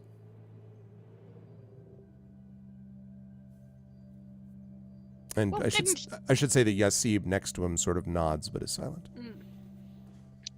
Didn't when you and even Galib come here to Xanten and joined us, like, didn't you specifically come here to see adventure and new things and the unknown? I don't know, sounds like adventure to me, even though it seems terrifying. You say that to Genevieve says this to Guy, or? No, to Ibn Mundir. Oh, okay. And Ibn Mundir says, "Adventure, yes, but an adventure into one's own future. That may be a different matter entirely. I do not speak for myself, for we will follow you, Genevieve, as we have pledged. But I can imagine some of the crew. Their morale will suffer if they know we visit the places of the restless dead. For example, some of them may remember a loss that led them to the space of death only within the last week." And sort of there's a grim silence for a minute that sort of settles over the table. I would like to ask if I can get a legends check to see how much Genovefa might know as far as like stories are concerned about the Walking Dead. I think that's reasonable. Sure. Let's make for that those check. not in the know, that is one of the skills unique to this game. It replaces the history skill. Plop. Oh boy, that's a 6. Great roll. She knows fuck all. I've heard that there are living and dead things. Okay, so in that case, Genovefa sits there thinking, and it's like, I mean, if it even was, the dead, like, that seems a bit far-fetched. Surely the dead can't just get about and walk around? Yeah, in fact, I was going to say that you might even have wondered a little bit about the, people get in their cups, right? They drink a little bit of this awesome spiced mead, and who knows what they'll say, right? I mean, maybe a bunch of people just sort of like, maybe the crew decided to run off with all of the cargo, and then the one guy tried to stop them, and then they just, beat him the hell up and then sent him off on the ship. Maybe that happened, So you really know very little about that, except to say there are, of course, I mean, this you can do even without a check, that there are numerous stories about the restless dead and the, dragles and tombs wait, and actually things no like one. that. Actually, no one that I can use for this. Okay. You So do? the one story that she does know is the one because that's like an old tradition, right? That you go into the grayfields and cut the nails and hair of the dead, so that they don't get angry and get back up again. That's fair. And so so she's aware of these things that can actually happen. Of course, Runesild always denied that this was whatever, who cares? Because it's also the kind of thing that, mothers would tell recalcitrant children, if you don't behave, the creatures. It's one of my, I love that word. Mostly because I like saying it, recalcitrant. It means a child that doesn't want to behave, basically. Not just a child, but anybody. So recalcitrant means someone who doesn't want to actually listen to what you're saying. Recalcitrant. Recalcitrant. And so, but anyway, it's the kind of thing you do basically to tell kids to straighten up and fly right, more or less. And so it's possible that that's the case too. No presents from Santa. That's right. But having said that, you do know that that certainly Rickmod does not seem to have that same feeling. Hold on a second. Would you please focus, camera? Here, focus on that. There you go. All right, now focus on me. Low. Almost. Almost. Is that a cooking pan on your left? A which? A cooking pan? Yeah. It is. Where? On your left. Oh, yes, it is. That's actually my leftover mac and cheese. I was like, what are you talking about? Yes, that's right. It is a cooking pan. For a minute, I literally was like, expect to see. I was like, what are you talking about? Yeah, that's true. Couldn't even bother to grab a bowl, huh? That's my own cooking pan. Well, listen, if you had kids, you would know that when leftovers happen, you just, your job is to finish off the leftovers. That's how that works. So anyway, yes. So you don't really know any details about it, but you definitely have heard stories of the restless dead. But again, a lot of people dismiss them. Certainly Runesild did, all the time. Rickmod's sort of typical, weird laughter is not helping the situation, because that could mean that she thinks it's silly, or that she's like, I know something you don't know, which is the way that, Rickmod usually is. Or both. Or both. Yep. Well, I mean, certainly if the king doesn't have any objections, then we could go have a look. And he says, when you say the king doesn't have any objections, he says, I have made an effort to speak to the local rulers. I have even heard word that the one who rules in the Herrogate realm, Thorfinn, is asking for help. But here, people are too consumed with their own troubles. And generally, people seem less inclined to deal with these restless dead. If that is even what they are, I can only tell you what it is that I heard from my servant. But he was not given to exaggerate or to lie, and he had always been loyal.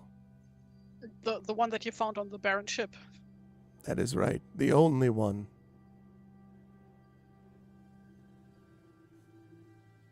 And she looks again around at her followers and tries to think, what would Runesild do?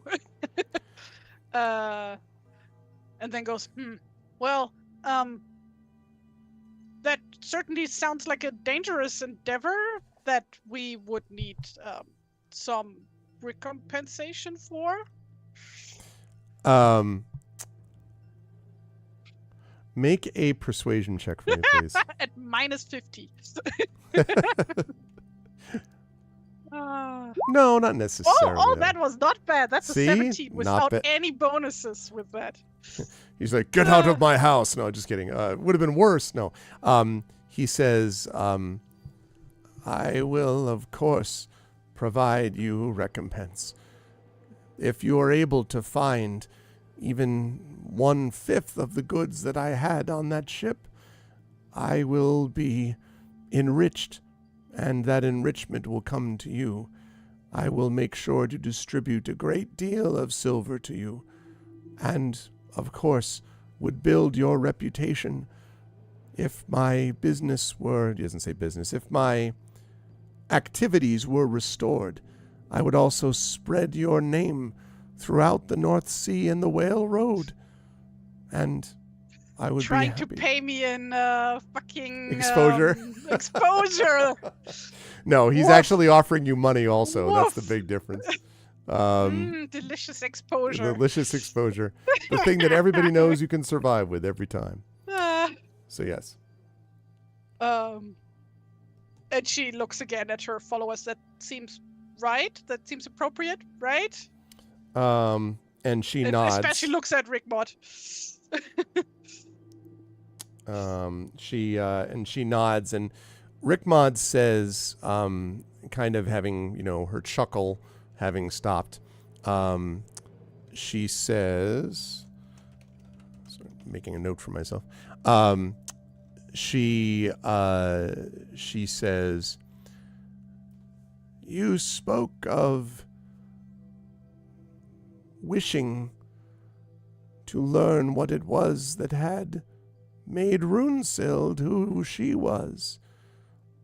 You spoke of wanting to make something which would honor her and move yourself forward. The dead are dangerous, but so are the living. You might be able to find something safer, but that is not the path of the hero. If you wish to be one, and I cannot say if it is wise to do so, then you must do heroic things, even if it means walking in the halls of the dead. And she kind of looks over at Guy, and Guy sort of like, looks, just sort of like flickers a glance in her direction, and then silently glares back out the window again. Well, in that case, thank you very much for the offer, sir. I will then go speak to the king to get his blessing, and then we'll get back to you. I think that's how that works, right? And he looks a little uncertain that you're like, I think that's how that goes. And he's like, yes. He seems like, right.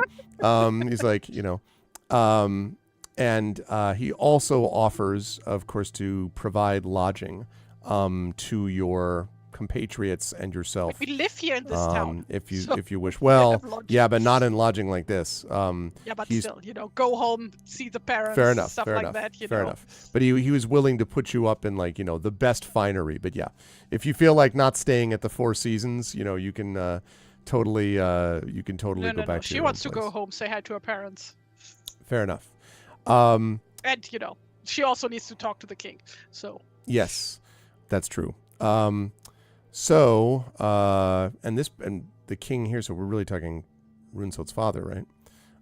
Not her father. Her her foster father. That's right. Her adopted father. Yes. Foster father. No, it's like, I don't know how to explain that in English. It's like this whole award and,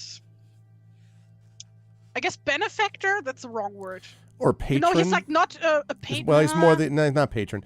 I know what you mean. He's he's not like her father in any traditional sense. He's more a father figure. Yeah. Like the person who provided her food and lodging and everything. Yes. And who was he didn't raise her per se, but she was raised in his house, so to speak. Yeah. Guardian, I guess. Yeah, that or ward. She was his ward. That might be another way to put it. Yeah, I think so. Hi Gregory. Yeah, guardian, godfather, in multiple ways. Okay. You come to me on the day of my daughter's wedding. Of my daughter's wedding. Oh man, the Marlon Brando. Clearly is how I should run. Why have you come to me when Runesild is no longer with You us? need to stuff tissues in your cheeks first, otherwise that doesn't work. Where are you? Yeah, exactly. So as you come up, someone on the harp is playing. So anyway, one exactly, Prince Just one day, and that day may never come. So I may ask you for a favor. All right. So when you've finished your meal and said your goodbyes to Ingvold, you are then able to make your way. Now, just quick question here: home and then to the king, Well, and then home. She would like live in the servants' quarters of the king's hall, Right. basically. Right, but I mean, and you'd I still have to go see Rigmod him. and Guy, like everybody basically lives in or around the king's hall. Yeah. Which is like not a castle. Could it be a castle? It could be a reappropriated Roman villa, I suppose. Yeah, that actually is that up to would be you me as help. to where you wanted that to be, because it. Yeah, I don't think we ever discussed the specifics Does of. Xanten have a castle? I don't know. I only ever saw the Roman ruins. Well, even then, proper castles are not a thing in the early Middle Ages. Did they have castles that early yet, like proper stone castles? I don't know. Anyway, King's Hall. It's an establishment. It's a place. Okay. It's a city place. And It's a silly place. okay, and so, but what I meant was, even if you're going, that's fine. But even if you're going there, seeing her parents first, and then going to see the king in short order. No, she would go straight for the king. To the king. Okay, that's what I wanted to know. Yeah. The way I would describe this is, well, actually, I don't have to describe it. I need to ask you. How would you represent what happened? You don't have to tell me, like, if you don't want to, the entire story, but how would you describe Runesild's, quote, passing or her disappearance or whatever? How would you sort of put that? You like, King, I have some bad news, that type of thing? Or like, how would you do it? So what I'd like to think is because Genoveva has like grown up in this kind of environment, right, as a servant girl. So she probably has witnessed like all kinds of audiences, right? Yep. So she would like probably know a thing or two about how to address the king in like an official manner. So she would basically ask for an audience, a proper one, and then meet him in his hall and walk up to him and lay Runesild's sword below at his feet. And then she would step back and regale him with the tale of what happened in like not in bardic detail per se, but she would try basically to give it like the proper weight. I like that idea, though, like, not, schooled at that she's not bad at it, but like because she's seen it before, but that it's deeply uncomfortable, probably, right? Yeah. Because like the whole thing is uncomfortable. And she obviously like tried really badly to hold the tears back because her best friend died. Right. And I also think that the king would know very well how close they were as well. Like I think that would be definitely obvious. I would suggest to everybody the touchstone for this scene for me in my head is you have to take away the majesty of the scene I'm about to reference because it wouldn't be appropriate for this, as we were just talking about, is this a castle or not type of thing. And also the person in question, this guy is much nicer than the person I'm about to reference.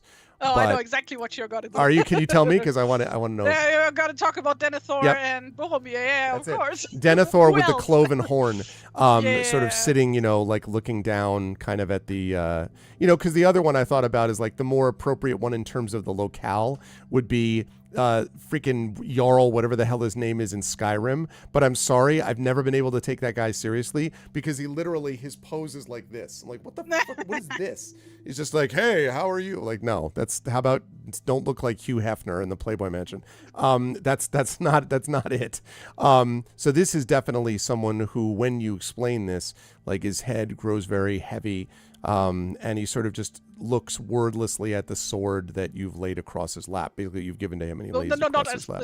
like at his feet. That's what. Or at his feet. Okay, that's like fine. in the scabbard. I think he probably asks for it to be raised to him, which either you could do sure. If or he, the servant. gestures for that, absolutely. But like. So he just sort of takes it, and he recognizes the sword, of course. Oh, of course. As the sword of one of his former knights who passed away before Runesild was born, shortly before Runesild was born. And I think when he pulls the sword free a little bit from the scabbard and looks down at it, and he can see that it is, you tried to, wipe it clean, and so on, but I would say that it still has a little bit of the staining of the black blood, the sort of ichor of the monster.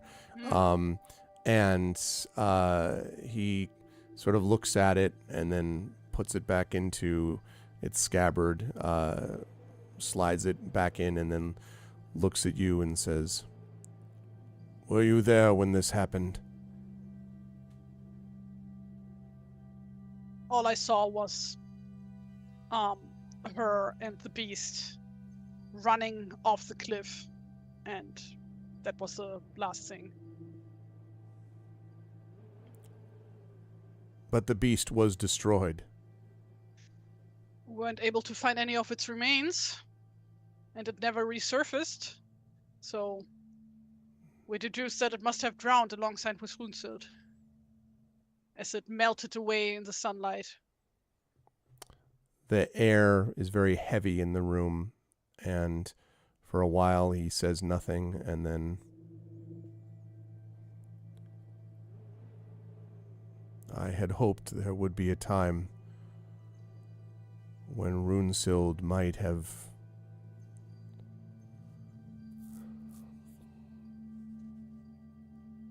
exceeded what I could accomplish. There was always the risk that she would. And he just sort of looks at the sword and trails off and then says,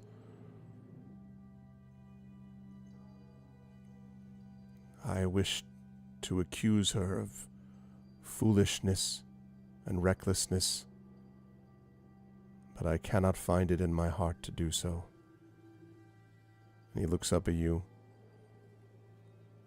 "She died well." And he has this, sort of mask of grief, pride, mixed together, maybe. And he just sort of stares at you. Well, I'm sure it is the kind of death she would have wanted for herself, if nothing else. Dying in glorious battle, defeating a fearsome foe such as this. And he nods slowly and he says, "Yes, it is the kind of death she would have wanted, though she had not wintered into the wisdom of knowing what it was that she would want." Oh, 1 second. I forgot to plug in the Your dummy battery seems to be low. Yeah, sorry. Your energy level is reduced. Oopsie. 1 second. How does this work?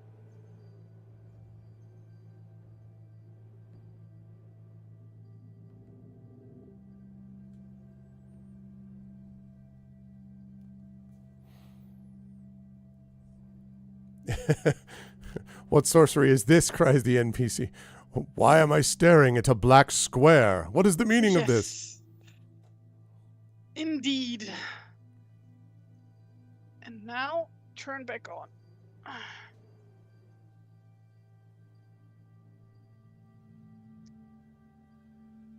Why are you not turning back on?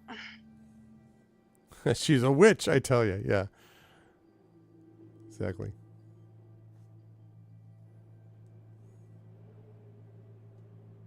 God damn it.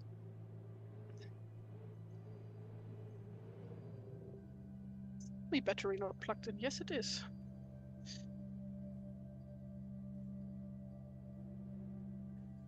Ugh, verdomme. I'm just gonna use the old webcam. I have it right here. Technical difficulties. It's no problem. Always. Yep.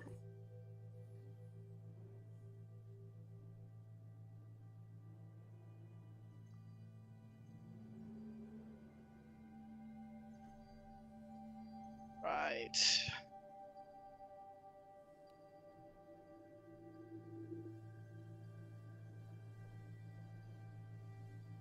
Ah, there we go. Hello. All right.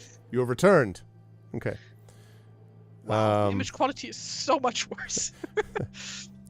I heard her speak of batteries. I think we're about to be attacked by swarms of enemies. Batteries, you say? Okay. Is that where you're going to be positioned in the frame, Tari? It's fine, but yes. just... Okay. I shall alter accordingly. Yeah, this thing does not have any, like, swiveling or anything. That's fine. Not a problem. It's looking wherever my screen is looking, I'm afraid.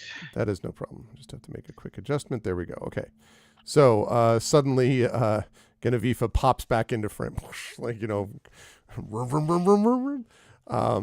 And he says, I believe, I forgot what he had said about dying well or something like that. But he said, and what will you do now? Now that you have returned with her followers and those who have sailed her ship? Well, after a few days of respite, I was actually hoping to set sail again. Where? Rest must await you, certainly. Well, you see, just as we landed, we were approached by this merchant, you see. One Ingvald. I would like an insight check, please. Where is it? 13. Yeah, when you say, Ingvold, you definitely can see his expressions slightly shift. Now you can't tell if it's shifting like that piece of crap or if it's like shifting. It's definitely recognition. Let's put it that way. And he says, Ingvold spoke to you, did he? Yes. What did he say? And then she like relays the details of the whole thing that he Yep. had told them, and then follows it up with, well, and with your permission, I was hoping that I could keep Hunsild's ship and set out for Herrogate. So the king, sort of still holding the sword, Runsild's sword, across his lap, basically, across his knees, he says, Ingvold has come to speak to me of this matter. I told him that I could not be certain of these stories, and that if I were to send people to help, that they might walk into dangerous situations beyond our ken. The dead do not walk. It is not our place to trouble their bones, and I worry that Ingvold has other reasons to have people follow his story. I am displeased that he came to speak to you after I told him that I was not sure that we would provide him any assistance. And he kind of leans down and says, what do you think of his story? I mainly think that if I was Runesild, I would go. Runesild is dead because of where she went.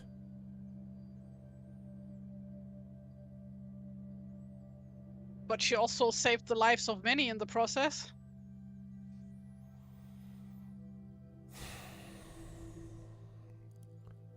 Death. Is that my lot, to send one person after the next into the jaws of death? He seems to be like sort of talking generally, not to you, sort of just like speaking up.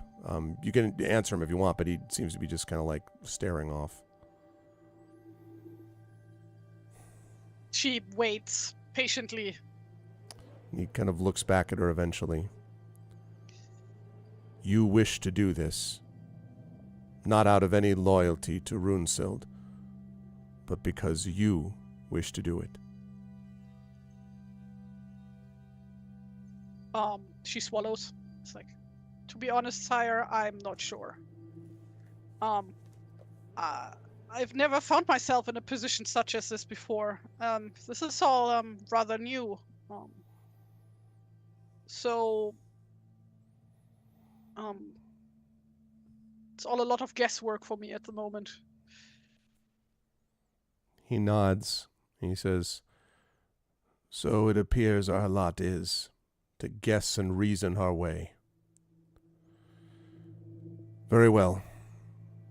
I give you your permission to go. You may keep Runesild's crew and her ship, and use them as you may to meet this threat. But know this, Genevieve. If this is a trap, if Ingvold is trying to bring you into some, and he kind of shakes his head, uncertain circumstance, I will not be able to aid you further.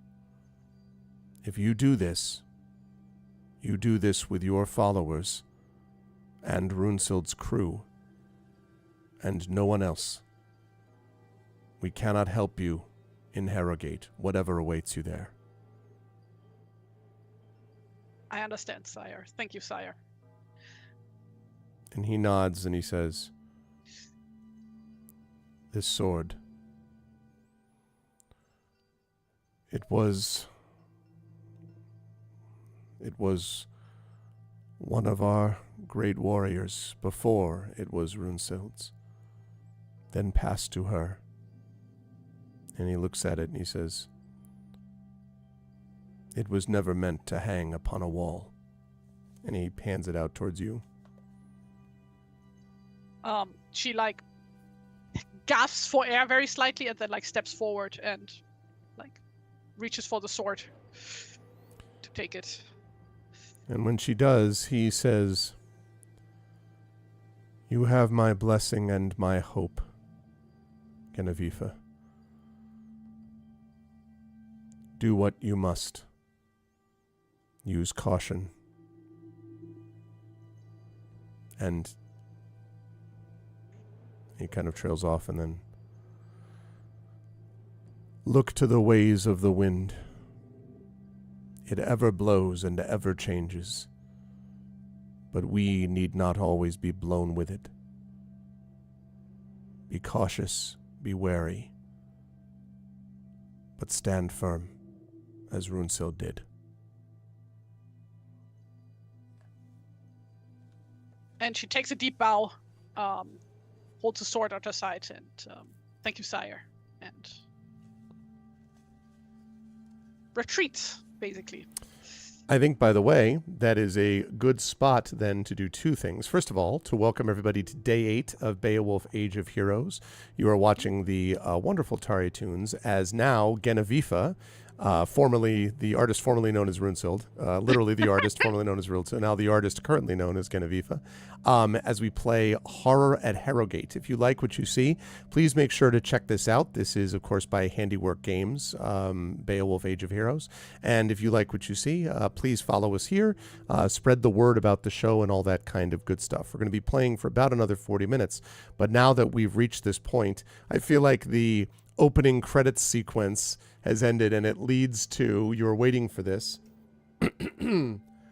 Listen. When dredged by purpose, deep and calling, long remembered, not resolved, steers the bone house, cyst clumsy footfall, rack of blighted barrow with blood swans wheeling, thought and memory gives it lurching life.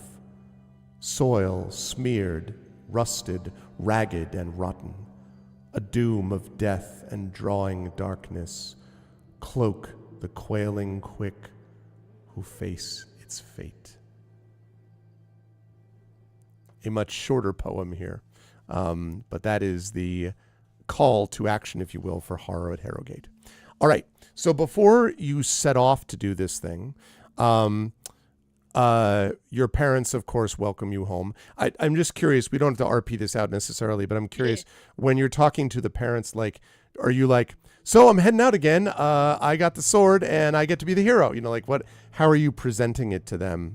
I guess. Oh God. Hey, mom and dad, big news. Like that type of thing. Or? Well, I mean, of course, she wouldn't like leave immediately again. So I guess like during dinner, she would like regale them with a story and tell them what happened to Runesild, because I would also obviously know Runesild. And they drink to them, and she like lays out the whole thing about how she wants to now pick up where Runesild left off. And I like to think that they take the news with mixed feelings. Because like, oh, our daughter might be going through certain death, but also, hey, she's finally getting out of her shell, maybe, and stepping out of the shadow of another person. Ah, which is nice. Yeah, I have guess. a question about. I have a question about that. Would you say that Geneviefe's father or mother, are they? Is one of them like? Are they both on that line, or would you say one of them is like they're both worried, obviously, but one of them is a little bit more like, I'm so glad that she's kind of, growing and blossoming through this, or are they both that way? I'm just curious. I like to think that they're more or less on the same page about the whole thing. Okay. Sounds good. Like, yeah. Yeah. But also, because they, of course, also have seen Runesild grow up, right? And, like, seen what kind of trouble she liked to get herself into. So they also give her, like, several earfuls and remind her of all of the terrible bullshit that Runesild has gotten herself into in her years. Yeah. And, like, don't do this, don't do that. Be careful about this and that, Yeah. Just, like, very, very worried, but they're also not going to try and stop her. Yeah. I think that seems reasonable. Also, presumably they trust the people around her, because I assume they know all of the other, like they've met, the rest of the followers. Met, but they're like not familiar per se. Oh, okay. Like they mainly just knew Runesild. Oh, you'd like them, especially Guy. He's like so, open and has such a way with words. Yes. He's so open and vulnerable, Guy. Yeah. Okay. I would say that when you're leaving, possibly your mother, but probably would give you one particular gift, and it is one that I don't think Genevieve would have known existed, and it is a silver ring. And I mention it because it is not a ring for the finger. It's kind of it's for like, I don't want to use, it's not a hair tie, but it's like, it's a thing that you would put to sort of loop hair through. I'm thinking about it because I'm looking at the drawing that you have here, and at the very bottom of the ponytail there, you have what would be sort of like the equivalent of a tie, but in this case, I would say would be a silver ring that has been cleverly designed so that it's slightly, what's the term, like tapered, right? So it's like this, so that it's designed to slide onto the hair and not, say again? Conical? Well, I guess so, yeah. So that it's flared, so that when you push it up, it doesn't come down as easily, right? Like it's easier to get on than to come off, because you don't want it sliding off when it's in the middle of battle. Yeah. But she explains that this is something that was worn by her own mother, and that her own mother had given this to her when she was basically shortly after you had been born, after Genevieve had been born, and it said that this would keep those in the family safe. And so now the mother passes it on to you. So, a talisman. Yes. And it is plain silver. There doesn't seem to be any engraving of it, but it is unusual in the sense that it's flared or tapered in the way that I've described. Mm-hmm. Yeah. Very nice. Mm-hmm. Otherwise, they're like... Gratefully accepts it. Okay. And puts it on her braid immediately. Okay. All right. Well, in the next morning, we have something that we have to do, and that is called a portent. Yes. So we need to do this portent. And I imagine Very important. it's important to have the portent, yes. Okay, so the way this works, chat, for those of you who weren't here before, this is sort of the governing principle, I guess we might say. In fact, let me just mark down that this portent I previously had is no longer usable. The Hermit's Sanctuary portent. Okay. So the way that this works is at the beginning of every one of these, every one of the adventures, we roll up this portent. And so this is going to be Horror at Herrogate portent. Okay. All right. The way this works is to generate the first part of the portent, the player, is going to roll 1d4. So a 4-sided die. Wait, which page is it again in the 98. the book? 98. Mm-hmm.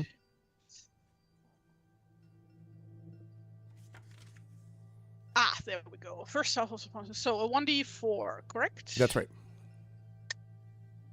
Let me put this on a different tab.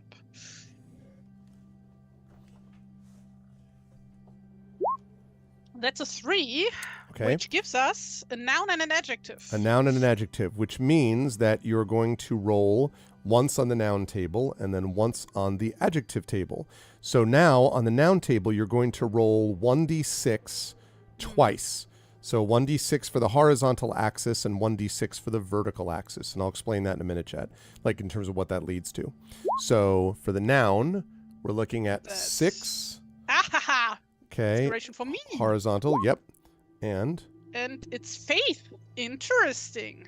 that's 1. Let's see. So that is Oh wait, right. no, that's 6-6. That's bronze. Bronze that is bronze. That's right. Okay.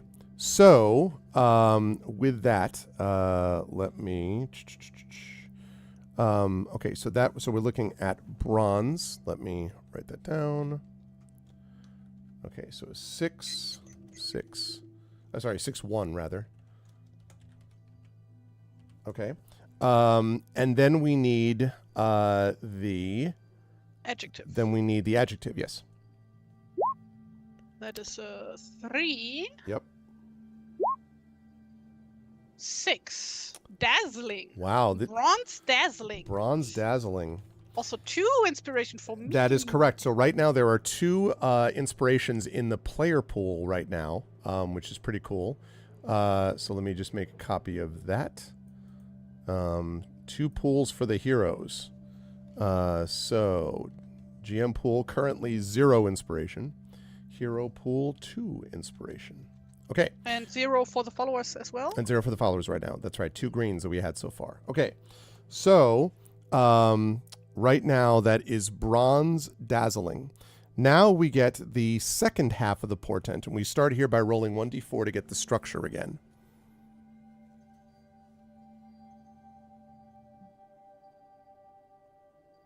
What? Wait.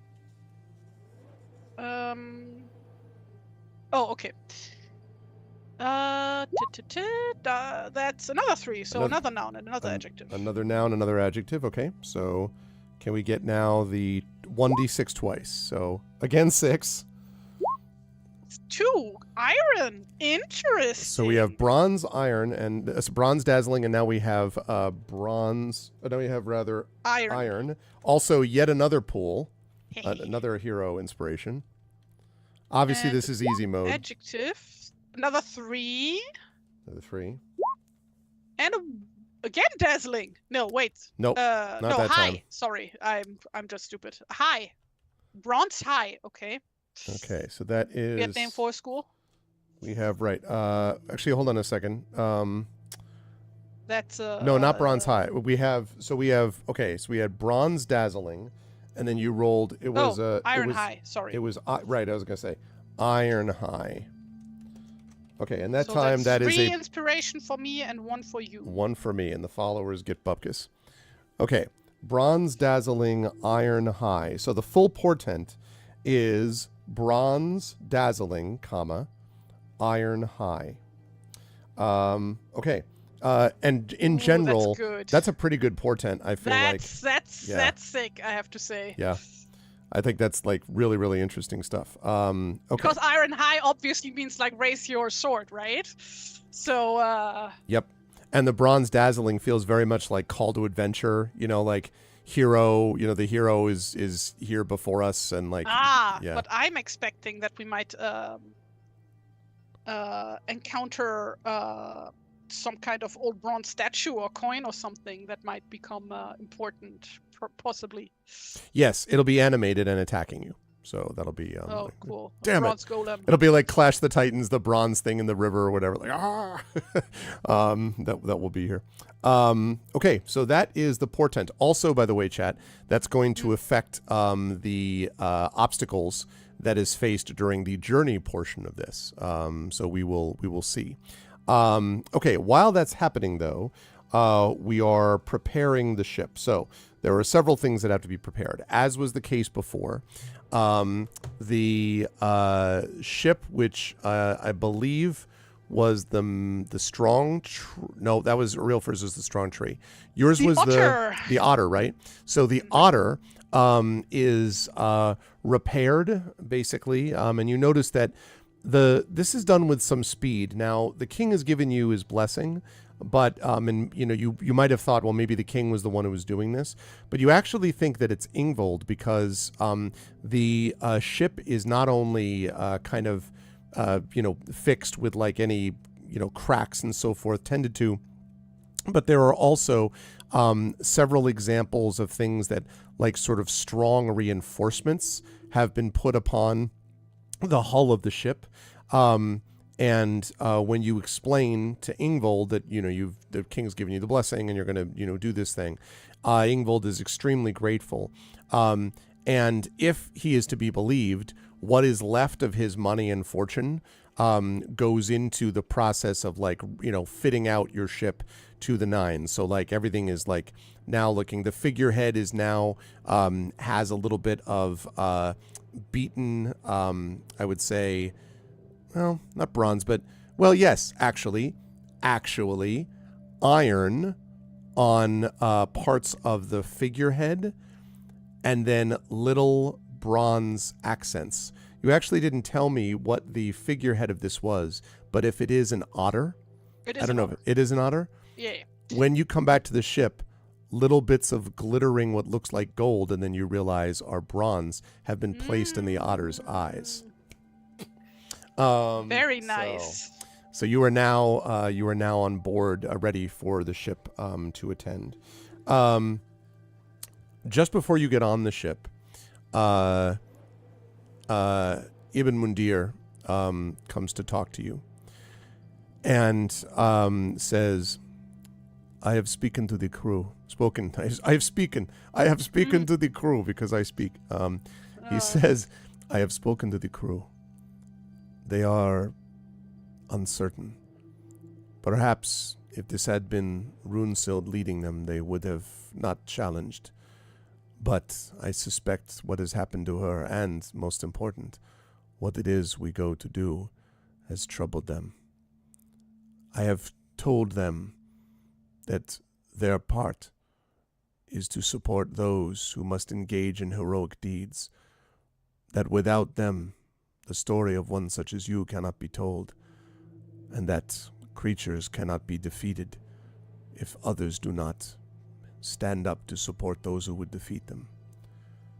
They have heard and agreed, but you should know that on this journey they will be anxious, nervous, and if they sense that anxiousness and nervousness from you," he kind of trails off,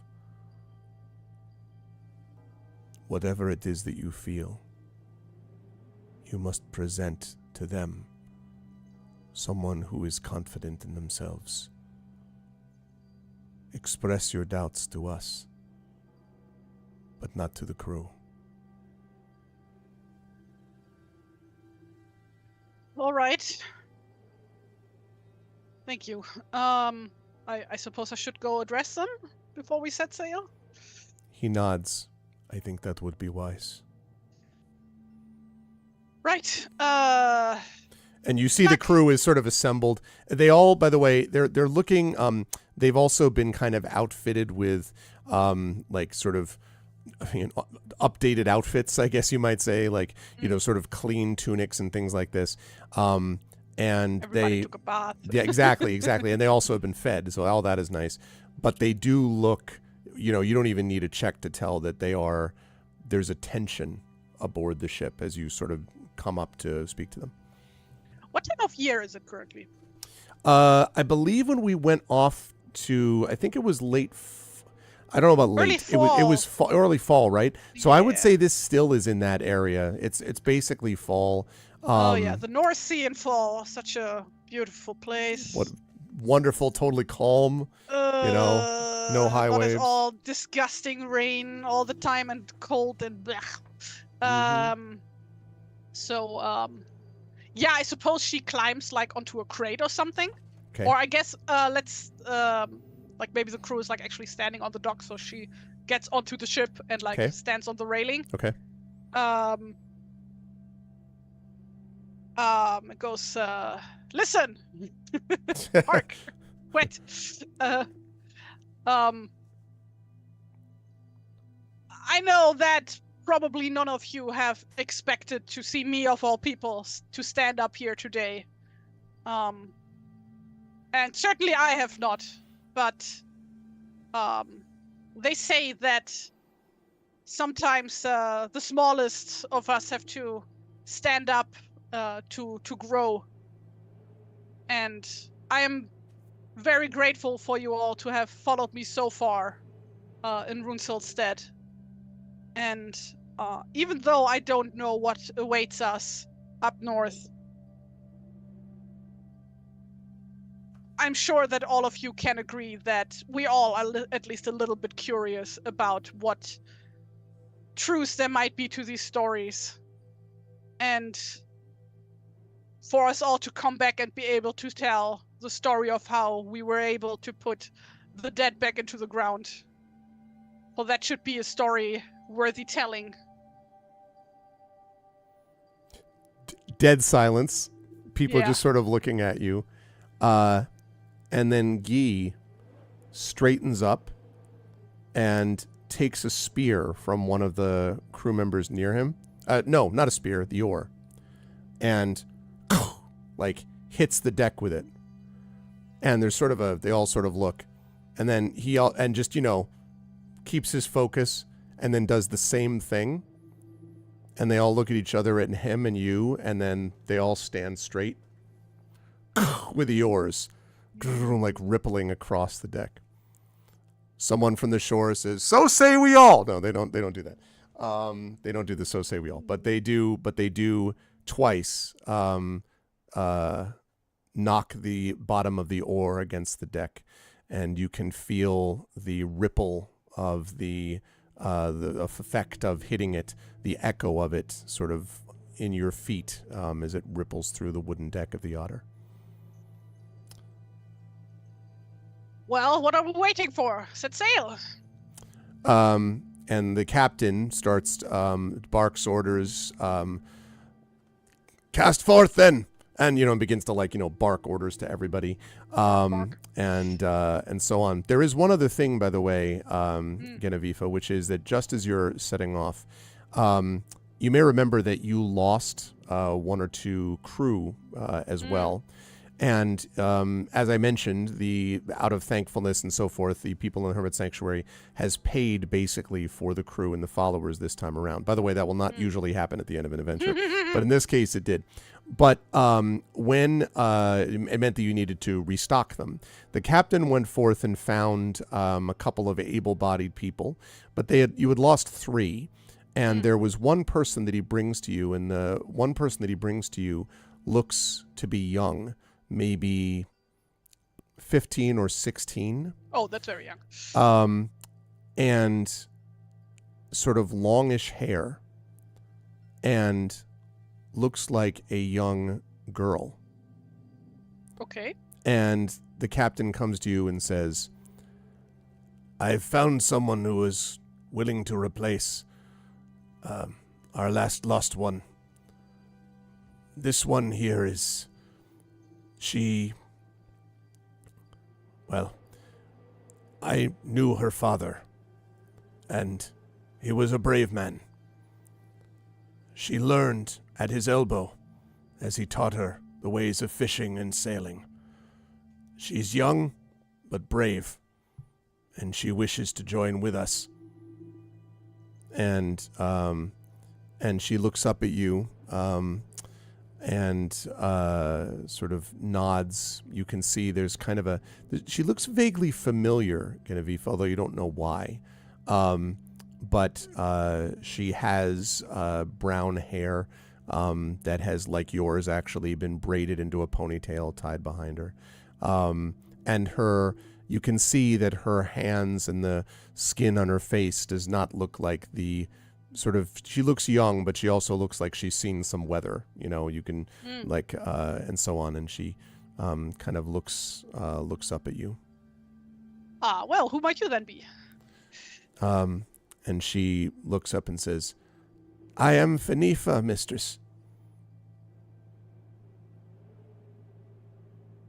And she sort of pauses, and then she looks even a little bit shy, and she says, my father always spoke highly of you. And the captain waits and says, it is her father that we lost in this voyage. Sorry for your loss, Benifa. And I'm glad to have you on board. He told me it would happen someday, mistress. But he believed there was something that would happen later, for him and for me. He taught me for this moment, and I'm ready. Well, time to prove your mettle then. And she nods. And she nods and takes her place. And, a lot of the sort of the men around her sort of like look at her sort of a little bit, kind of like side eye, and then looks up at you. And then the captain sees them with a glare that can only be described as the glare of death, and immediately like whoosh, like back to the to the oar. And Fenoifa actually grabs the oar, and you can see the muscles knit around her arms, right? And she kind of pulls back. Very nice.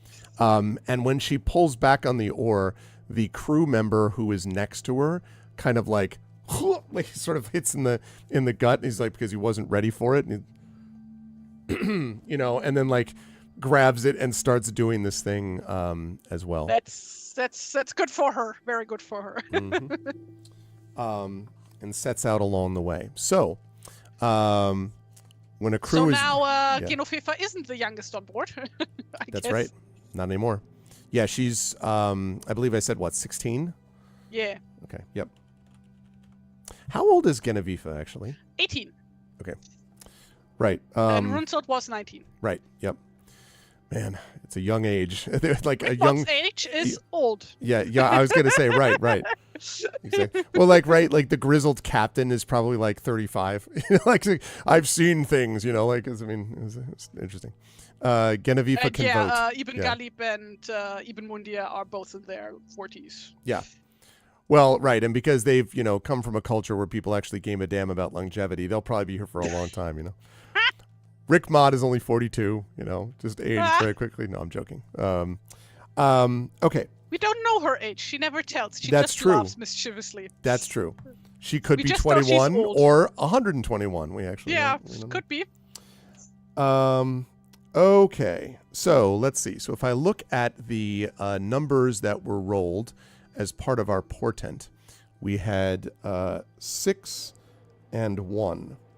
So that means we are looking at... Okay, that means we're looking at water. Ooh. Yep. And... Yeah, water. That would probably be there on a sea voyage. Water is the first one. Yeah, but it's about the obstacle provided by the water. More water. Oh, no. I have a place for you to see where that is. Here we go, chat. I provide you a coastline. That's right. I said I would do it, and I did. Oh, are we going up Jutland? Yes. So you are starting. Let's see. It's actually off to here. So I'm gonna show everyone where we are. So top here. See that ping? Oh, actually, the chat can't see it because the dice is in the way. Hold on. Dice roller. Where are you, dice roller? Here you are. Okay, I'm gonna put you over here. Right. Okay. So let me do that ping again. So, actually, no. I'm sorry. I take that back. No, that's right. That's right. That is sort of the more than the mouth of the river. That says the mouth of the river is really here. And as you come here, and as I mentioned, you turn to port to the left to go up to the coast left? To the left. Yeah, port to head towards Herrogate. And So Herrogate is France. here. Herrogate is here where I'm pinging. And up here is where you come out of. Wait, where's Herrogate? So Can't you just put X's, like, draw on the map? yeah, I mean, I can. Fine, if you want. Yes. Let me put a little bit of a text then. Let's put it in Goblin 1. No, let's put it in Merryweather. Okay, and let's put... All right, there we go. Here we go. Wahoo! Oh, am I still in frame? I'm like sagging into my chair. Oh, well, that, I mean, listen. Dropping. Okay, and let me see if I can... Getting too comfortable. I have to zoom in a bit so I can expand that text a bit. All right. Oh, I just meant like just draw an X onto the map real quick. Yeah, I know, X but I marks want the to. The spot. problem is there's going to be a few of these locations, Then so we I can kind of go. want to. Venice. Actually, what did I do? Hey, there we go. Look at that. He can be taught. I think that looks good, actually. Haha! I can make stuff. Look at that. That's right, chat. You saw it. So we are going down to. And you're starting here. Oops. Frisia. Starting here, and you're Not going Frisia. here. Back. That's a different direction. No. Flanders.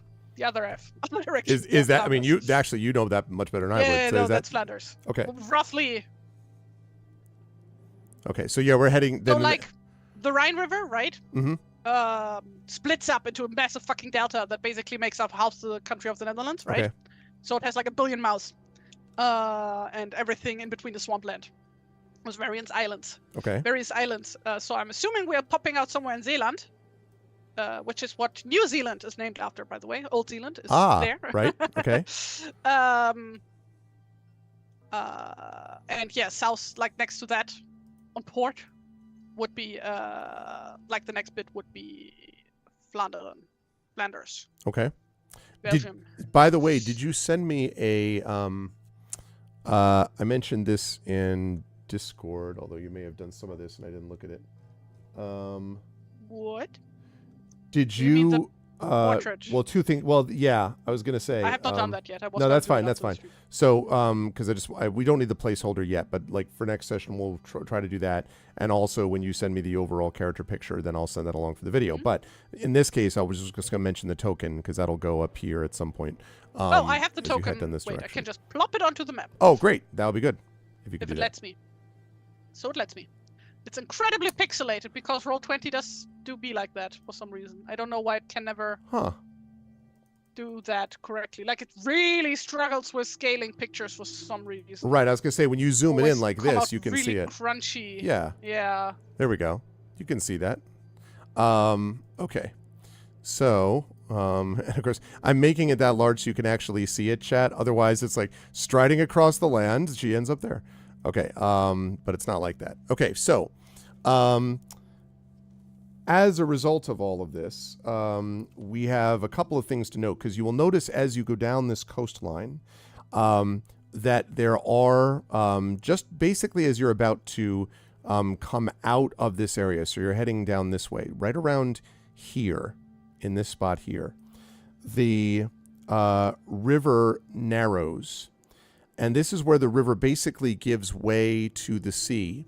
And what you have noticed is that since your last time traveling this way, because as you mentioned, there are many mouths, that there has been some rocks that seem to have been built up or fallen, or perhaps just a lack of familiarity with this particular area, so that the straits that you are passing through are extremely narrow in this spot.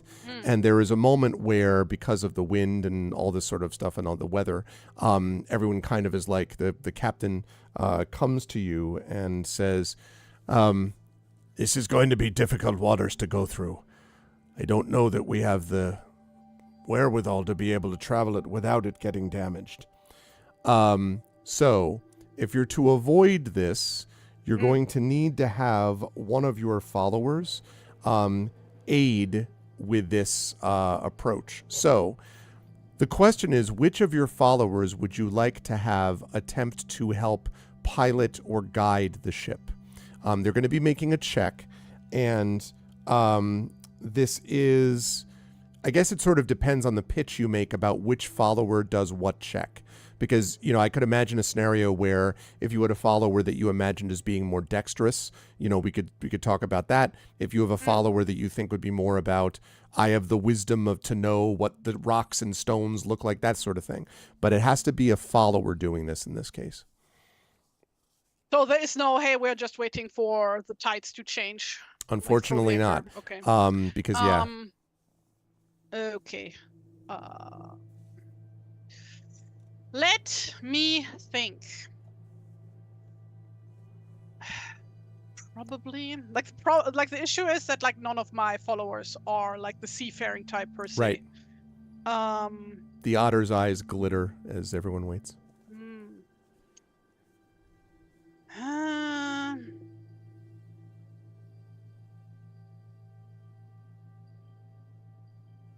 I think that out of all of the followers, Genofifa probably has the closest link to Rigmod. Okay.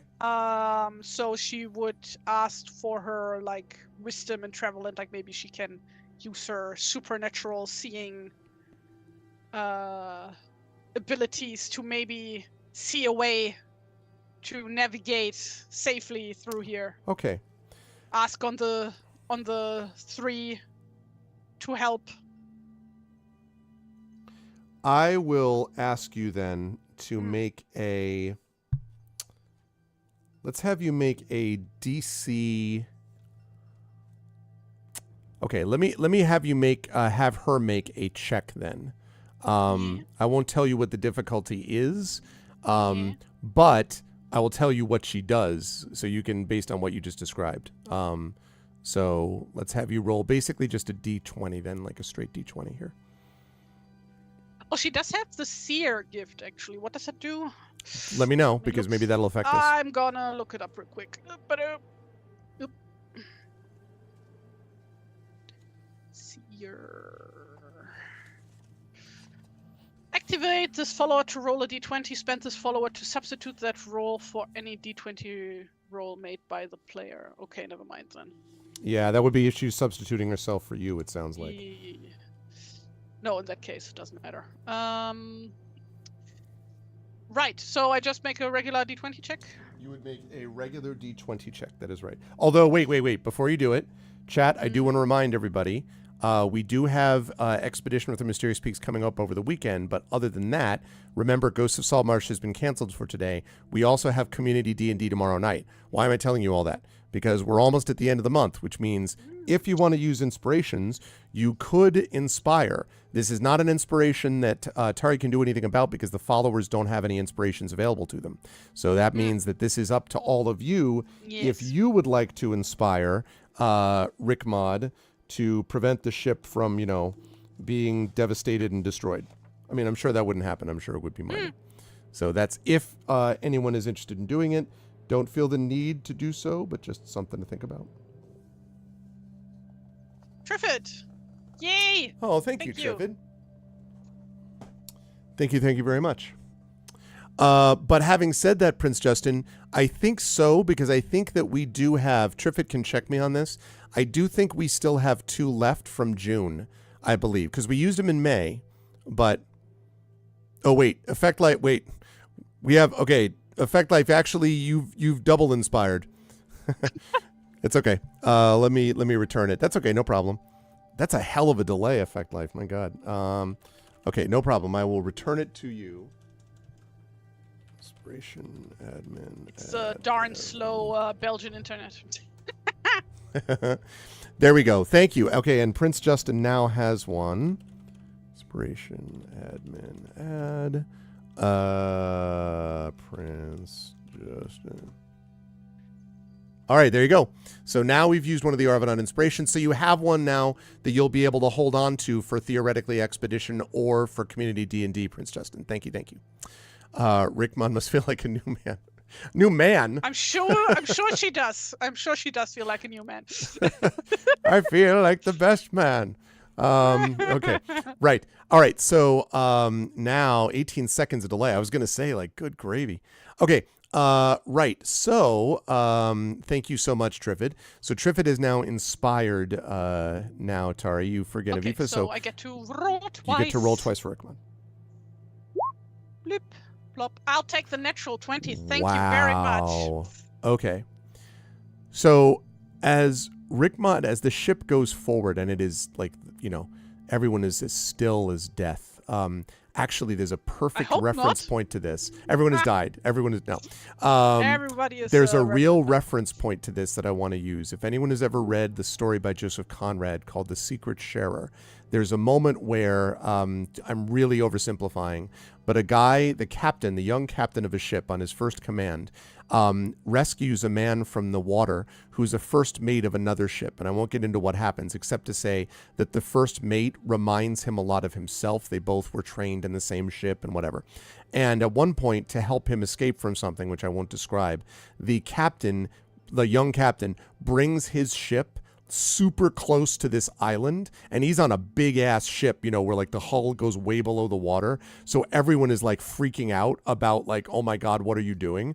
And because he needs to get him as close as possible so that he can let the guy escape. Obviously nobody in the ship knows that.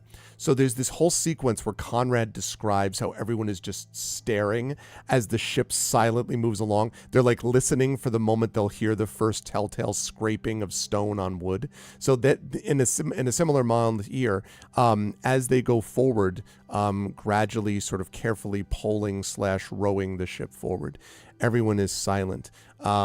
Even as you look over, you can see Fenaifa, who's been very quiet. Like you can see kind of her hand, the sort of knuckles of her hand are white as she grips the oars.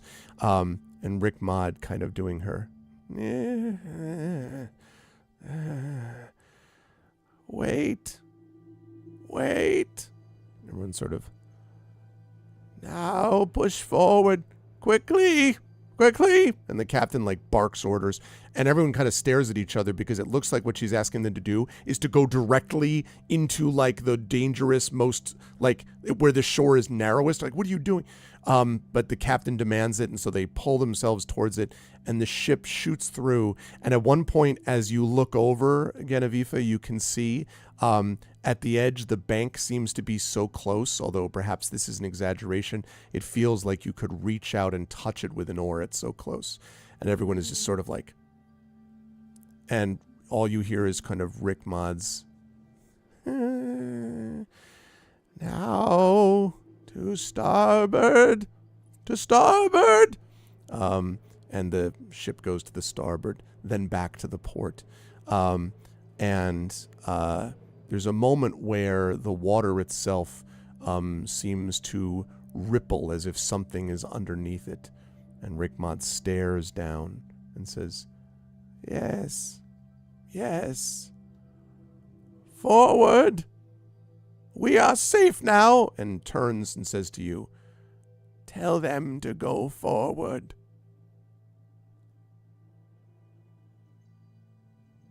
Well, you heard her. Go forward.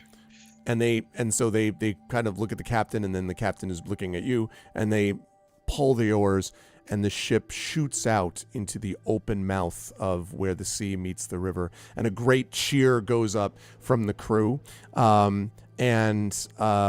Rick Maud looks back at you and sort of with her chuckles, and then walks past you, and she says, "The seas are with you, child. May they stay with you for our entire journey." And then kind of hobbles past. And you turn to port. About a day or so passes, relatively uneventfully, I would say. Although moving along the coast, you don't have as much problem with the sort of wild ocean waves that like literally feel like they might flip the boat. But then you have the other problem that you just went through, which is closer to the shore, danger of rocks and shoals and all that kind of stuff that you're having to be careful about. And so... I need to look something up. Is this still part of the Waddensee? Waddensee. Because then rocks are not going to be the issue. The issue is that there's not going to be any water. When you get close enough? Well, I mean, you're obviously able to be out, close enough that you're actually in the water, though, in fairness. No, that's like the thing with the Waddensee. It's like the water just resides for half of the day. Oh, I and see. The sea is gone. Oh, I see. Interesting. Actually, yeah, so you just get stuck. I know what you mean. Like I'm assuming there must be places like this in the U.S., right? Yes, there's actually. The coast. Yes, we have a home that belongs to a family friend that's in a place called Useless Bay. When the tides go out, basically the boats just sit on the sand, and you can go all the way out. And when the tides come in, they can actually go all the way up to like the backyards of the people who like live right on the shore. So yes. No, it's not. That's like way farther north. Okay, all right.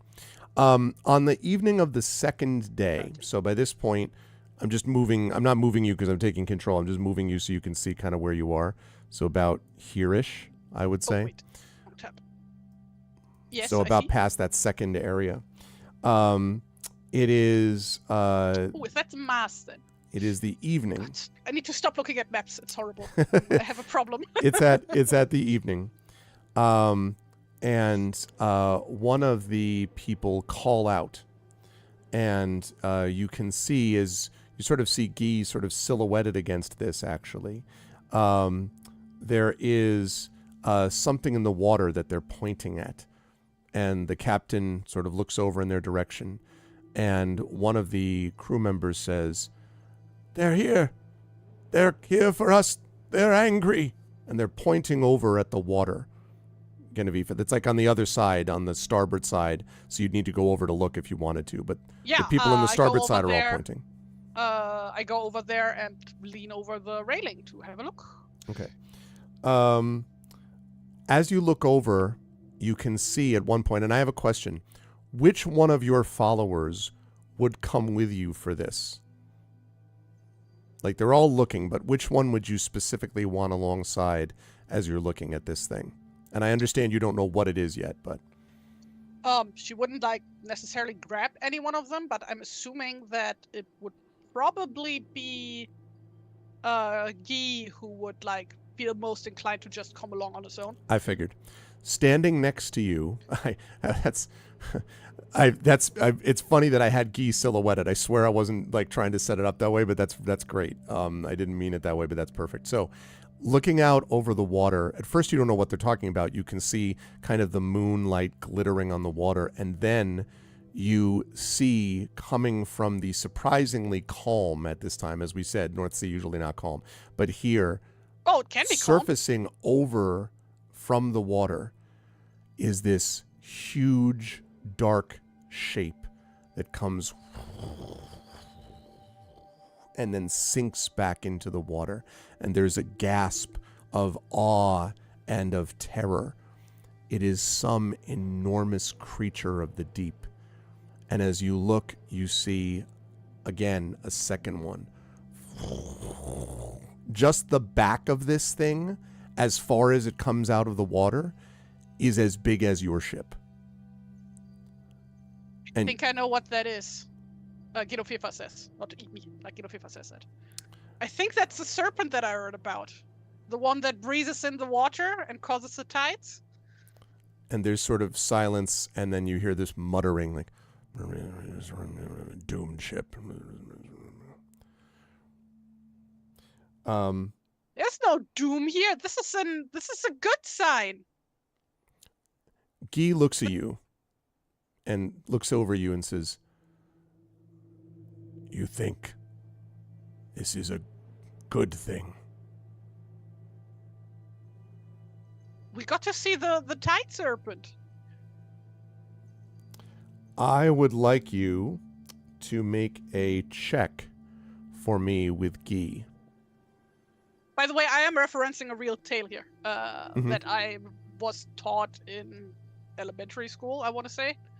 I don't remember the context. Something about how allegedly there's this giant sea serpent that like spreads the entire length of the Atlantic Ocean. Yes. And when it sucks in the water from one side, that causes the ebb, and then pisses out the water on the other side, that causes the high tide in Brazil. That's the idea. And actually, a version of that was an inspiration for something I used in a middle grade novel. One of the names for that is Jormungandr, who's this enormous world-spanning sea serpent. Yeah. But so that anyway, one goes around the world. All around the world, but but it's all like the same kind of like huge aquatic serpents to be a big thing of this. Wait, you wanted me to do a check? Yes, a check for Guy here. For Guy, okay, so is it just a straight? Yes, unfortunately you can't inspire unless, someone else wants to further inspire, but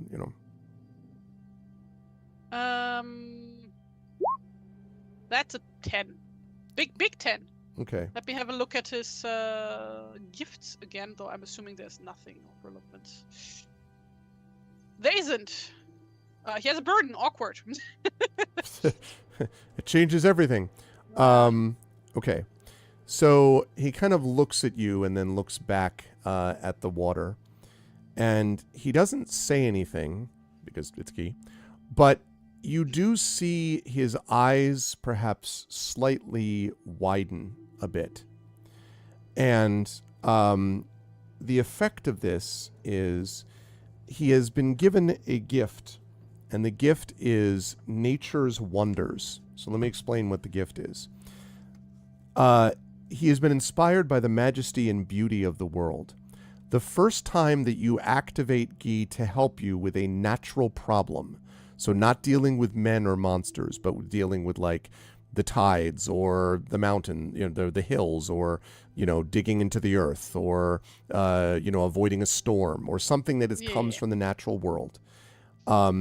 They will not become spent as a result of that activation. Now, so this is like a one-time thing, I'm assuming. But there's there is a. In fact, we actually didn't talk about this with the followers. We need to express this more in another way, but I'll describe that in a second. This is temporary, but at the end of the adventure, you get to improve, like level up, your followers. And one of the things you can do to level them up, one of the choices you can make, is to transform a temporary gift into a permanent gift. So that would mean that it would then become something which he could use once every adventure, going forward forever, as long as he's alive. So they all leveled up last adventure, so that's also something that I need to do. Correct, which is what I was going to say the second. Yeah, we have to make sure we do that for the followers. But regardless, so you can actually turn that temporary gift, which is again called Nature's Wonders, you can turn that into a permanent gift at the end of this adventure, if you want to. Now, Nature's Gift is a... No, Nature's what Wonders. The gift is called Nature's Wonder. That's right. Now, while we're on that subject quickly, I do want to mention, you have a permanent burden of being awkward, right? Guy has it. I don't. I'm not awkward at all. Yeah, you're totally. But I meant Guy. As part of leveling him up, one of the things you could do is you could make that burden temporary, which means at the end of this adventure, he would not be awkward anymore. Hello? Test. What? Hello? What? You froze up for a second there. Oh, okay. Okay. So I could make the awkward thing temporary. Correct. Okay, but no, that would be a go against his yeah, that's fine. That's fine. No, okay, so what was it called? Nature's Nature's Wonders. Wonder. So in improving followers, basically you can transform a temporary gift into a permanent one. That's what I just described about what you could do with Nature's Wonders if you want. You can give a follower a new temporary gift, or you can make one of their burdens temporary. I will have a look at that. Okay, and you can think about that for next time. But... Yeah, I need to read the stuff actually. And this is something that we don't do in between door and hinge, as we say back home. Yeah. Oh, that's a cool analogy. I like that. So Tür und Angel. Yes. Is what we call it. That's a cool one. Door and hinge, like if you, like basically if you want to need to make have an important decision to be made or talk about something very important, you shouldn't do that while you're standing. Oh, that's door, yeah. I love it. Sit down and like concentrate. Yeah, that's something you want to think about for longer. But I will say that the ship, as the creatures sort of again sink below the water, there's definitely a sense of uncertainty and fear. But Guy sort of turns away, and you're pretty sure that his eyes are shining. Something you've not seen from him before. Genoveva as well, like her, she's like in awe, like a positive awe about the whole thing. It's like one of the main reasons why she was best friends with Hunsilt, because with her, like she always got to see like new cool stuff. Yeah, this is like, this never is an got example boring of with her. that. Like got to like shit was dangerous, but also where else would you? How else would you get to see such cool shit? Yep. And I think that seems like an appropriate thing based on the portent that you were given of bronze dazzling and iron high. And with those creatures sinking below the waves and Guy's eyes shining is where I think we will bring our session to a close for today. So we're on our way to Herrogate with Genoveva at the front of it. And I'm really fascinated that those are the things that came up as the portent. That's very neat. Yeah, that's cool. I'm excited for that. And we have, Ingvold the Merchant. We have, one other note for you, by the way.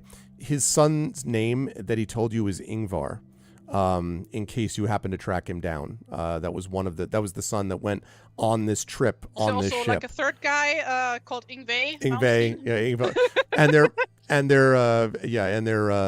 his wife Ingvodia was also there for now. No, basically the entire IKEA like store is what you get here. Just joking. Okay. But anyway, very, very cool stuff. I am super excited to see what happens when you actually get to Herrogate. And this was neat because it was obviously kind of a transitional thing before, between Hermit Sanctuary and now Horror at Herrogate. But I love the sequence of going to speak to the king, of sort of thinking about, I love the way that you're playing Genoveva as someone who is obviously uncertain about her position, determined to try to live up to, these standards. But I'm sure Runesild would have also thought it was awesome, but I wonder whether Runesild would have been like, that's awesome, forward with more adventure. I feel like Genoveva is more contemplative a little bit about this. So she's like, this is amazing. And then actually like sits there with that feeling, rather than just being like, let's forge ahead, which was always Runesild's thing. Runesild's thing would have been, let's go after it and kill it. Let's go kill it. Yeah, what does exactly. It taste like? Exactly. That would definitely not, which is Genoveva's kind of in a different state. How did you feel about the sort of transition? I know Genoveva's got a long ways to go in terms of developing in your mind, but how'd you feel about the switch here and today's session and all that stuff? And where will the lovely folks find you next? Oh, this was awesome. Just like, developing new characters as they go. Like, of course, I had have a base outline idea, but like I don't know Genoveva yet properly, right? So right. I also have to like come up with shit, and it's just it's fun. I like doing this stuff, and also, my God, the audience with the king was amazing. Yeah. That was cool. Fun to watch because I had that image of the cloven horn, and then I was just like, channel the sadness of that. Did you like Fenoifa? Do you like Yes. Buff little girl. Yeah. Well, when you did that, you had this big grin on your face. I'm like, okay, clearly the buff thing worked.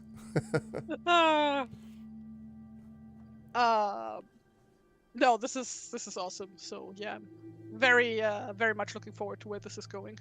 Really, really love this game. like I said, love playing the main character. Yeah, all the focus, all the focus is on you. Yeah. Yep. So yeah, no, this is awesome, and yeah, I don't know what else to say. Just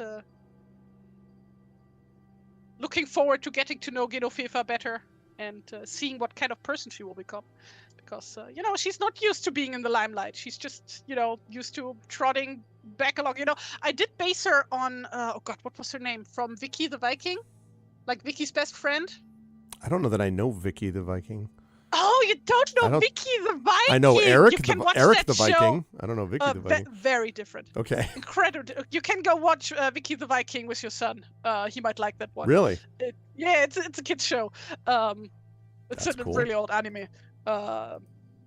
It's like one of those things where it's like first it was, I think, a Swedish kids book, which then got bought up by a German TV station who commissioned a Japanese animation studio to turn it into an anime.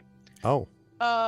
Which happened a lot in the 80s. Actually, that's why there's like so many anime based on like various European properties, because German TV stations were like, hey, there's all of these kids books, turn them into shows. Turn them into shows. Turn All them right. into cartoons. Vicky the Viking. I've written it down. Vicky the Viking. Hey Vicky, hey, zieh fest das Segel an. Are these Hey, translated Vicky. into English, like any of these, or? I'm assuming there must be at least a like British English dub. I'm looking just right now at the. There's also this wonderful movie that I actually really liked, but I don't know if that one ever got an English dub. There's a modern remake called Vic the Viking. I wouldn't know I only know the old cartoon and the live action movies. Live action movies came out like a decade ago or so. But yeah, I don't know if those were ever dubbed at all. The film in 2009 made $40 million. Wow. That's cool. It's a really cute kids movie. Like, it's also a German movie, but. Oh, okay. This is the real reason you like this. No. You Because like German movies tend to suck ass. No. Okay? That wasn't what I was going to say. I figured out why Tari really likes this. It's because the nickname of the keyboardist for Rammstein took his nickname Flake from the village in Vicky the Viking. Also, it's Flake, not Oh, Flake. I beg your pardon, Flake. Und Rammstein. Yeah. So that's what the real reason. Yeah, that's right. I forgot about that. Like, I'm not really a big Rammstein fan, but it's just like a really popular cartoon that everybody here knows. I fucking swear. I've never heard of it. That's super cool. That's cool. I will check that out. But yeah, it's incredibly cute. With a stupid catchy theme song. So yeah. But yeah, like the main character is this like little boy named Vicky. And he has like a best friend who is like this little girl who always follows him around. And is a bit stupid. Okay. I'm definitely gonna check this out later. And she was a bit of the inspiration for Genoveva.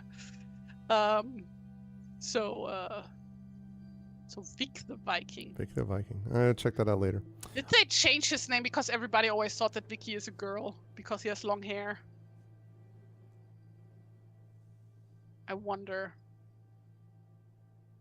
In German, it's still called Vicky, so I don't know. Apparently, that's cool though. I didn't know. Yeah. Where will the lovely folks find you next time? Well, over here on one of the coming Tuesdays.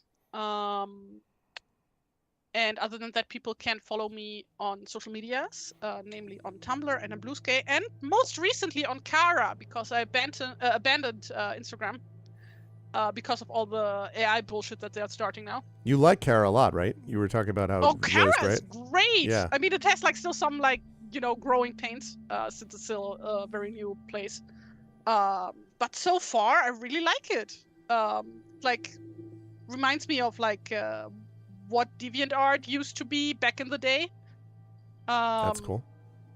Not because this Kara is just like DeviantArt. It's more like that it like fills that same niche that old DeviantArt has like left behind, because DeviantArt also went to shit years ago. But it's just really nice because like art stuff tends to get really lost on other social media. Like especially on Instagram, where it's like, oh no, you like the only way to like really get anywhere with like art stuff is like if you make in progress videos, and those are like super high aesthetic because that pleases the algorithm or whatever. Right.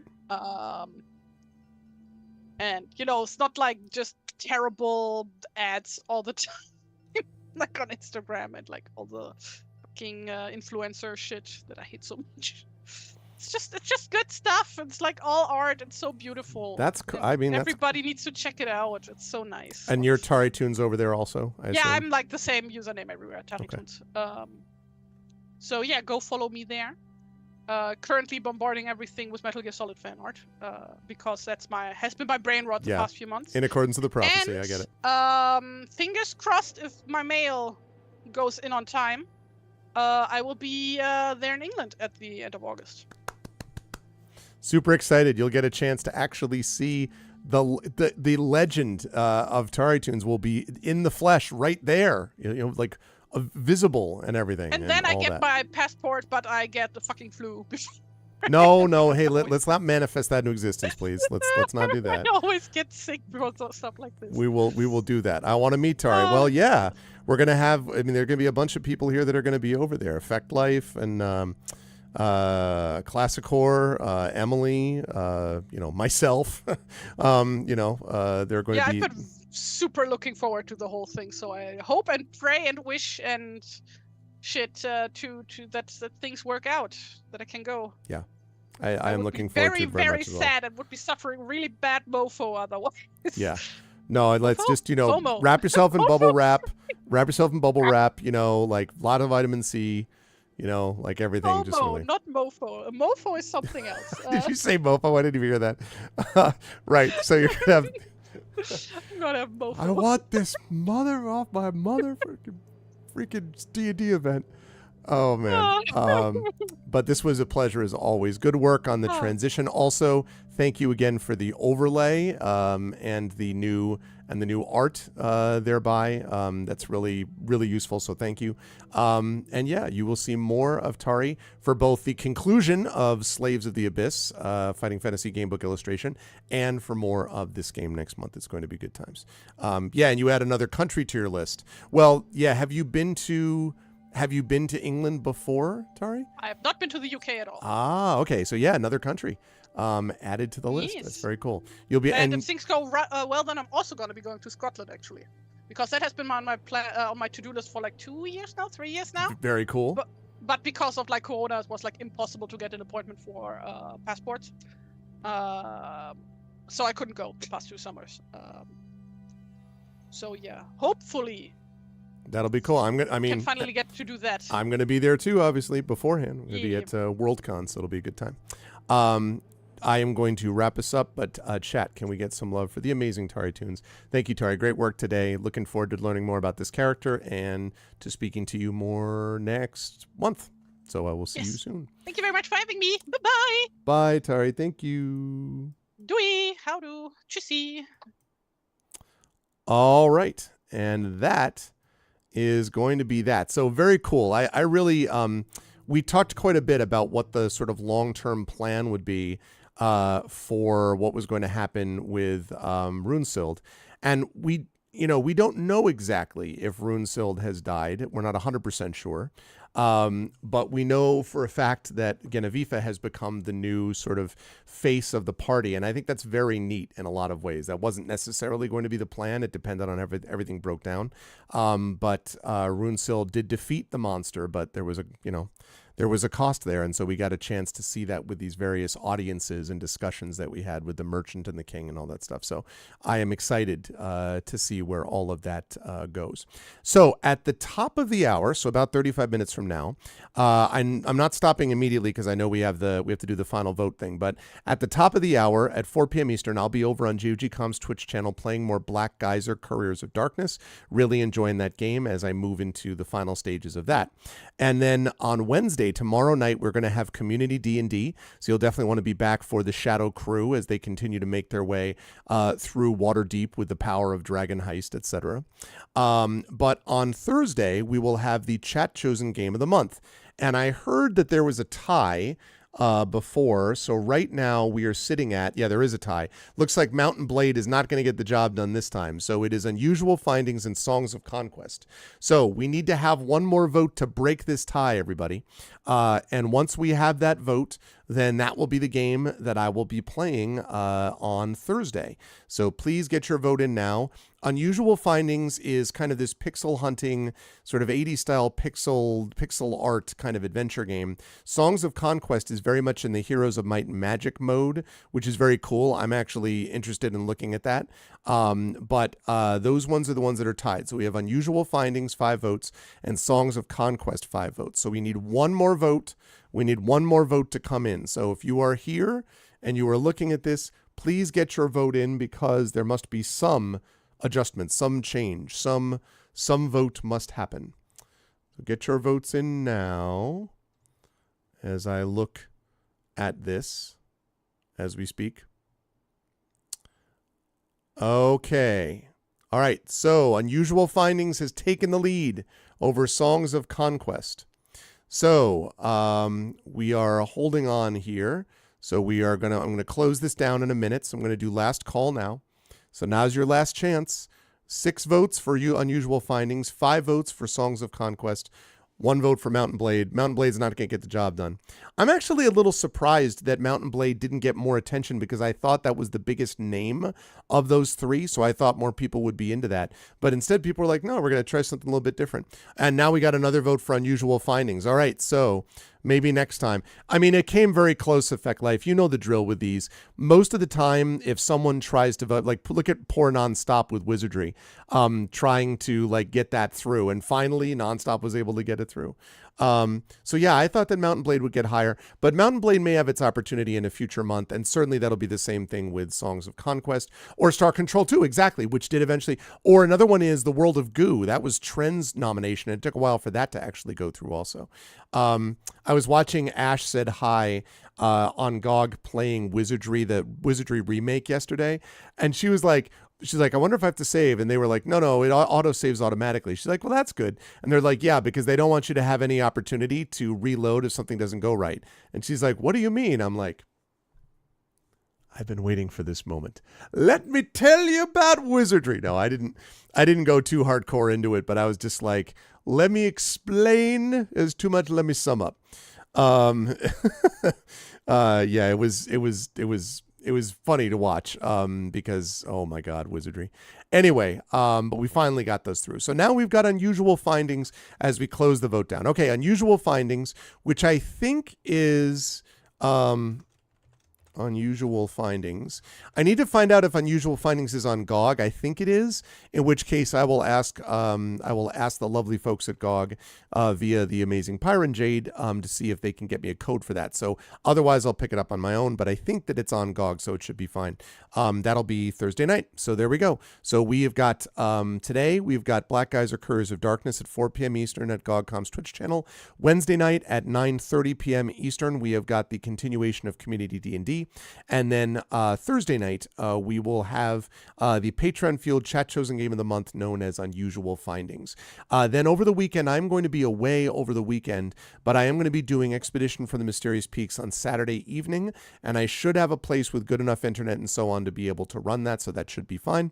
That campaign is definitely ramping up too. That'll be happening Saturday night, and then I'll be back here after that for the stream next week. And most of July, I'm going to be here for much of July. I will be going to ReaderCon in Boston, but again, internet should be okay for that.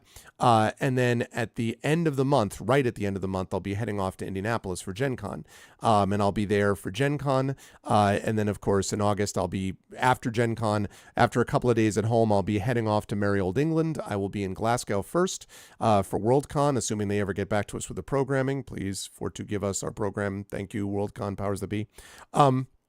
And then I will be heading down. I've got all the housing arranged now, so we will be heading down onto the August 17th D&D event that we've been speaking about with By the Dice Roll. and my Night at the Forbidden Library, live at the Omnibus Theater in Clapham, and hopefully featuring a lot of you. And I do want to spread the word to everybody. Prince Justin, have you gotten your schedule yet? Because I only know of one person that has like their academic schedule, but I haven't gotten my schedule yet. And I'm like, I don't think anybody has. So I was like, where's this? Because I need to put into my university. I kind of like, can we get the freaking thing so I can tell my university you haven't? And I was just about to, I know that Emily had not the last time I spoke to you. That's why I was asking Prince Justin, only because I know you hadn't either, Emily. So I wanted to see. All right. So we haven't gotten the schedules yet. So that means they haven't sent them out yet, which is often the case. I just really want it to be in time enough that I can submit, because I need to be able to support, that stuff too. So. You did not get your academic schedule. Yes, Dragon. I don't believe that you applied for WorldCon, was the either. Oh, you applied for virtual panels? Okay, yeah. So that means that they haven't sent it to anybody, which is fine. So that's fine, except that, I really need them to get it to us. But I'm going to do that, and then I'm going to be going down to, and I have to tell you all this. I have to tell you all this quickly. So, the first place I'm going to be is in Glasgow. And I'm going to be there, and I'm going to be doing WorldCon and all that stuff. Then the family, and I will have with me Mrs. Arv, Little Arv, Mini Arv will be there. Then we're going to be going down and staying in Oxford. Now, why is that, you say? Well, there's a number of cool things in Oxford, but one of the major things that I'm particularly interested in is Tolkien's home and Tolkien's grave. So that is very personally important to me. I want to be able to see both of those things. And that's going to be happening as well during that time. So we're actually going to get a chance to go there. So I am planning on being very inspired just by being in the presence of the professor with whom I shared about a year on this planet. I was born a year before he passed away. He passed away in 1973. I was born in 72. So I shared about a year. Yeah, I may stream the Tolkien visit. I don't know that I'm going to stream his grave. I have to think about that, Dragon. I'm definitely going to stream the house, though. I mean, I definitely want to, assuming that I can do this. I mean, again, this is totally dependent on what the service is like over there and all that. But I'm going to try to do that, Dragon, at least the house library type of thing. Because the thing is, one of the big libraries that they have there, of course, Oxford, one of the great universities in the world, obviously, is the Bodleian Library, where Tolkien studied, C.S. Lewis studied, right? Like all of these famous people studied. And that was also where they filmed some of the Harry Potter stuff. Again, I'm only mentioning that because it would be familiar to some people through that, not because I give much of a damn about, the person who's responsible for Harry Potter.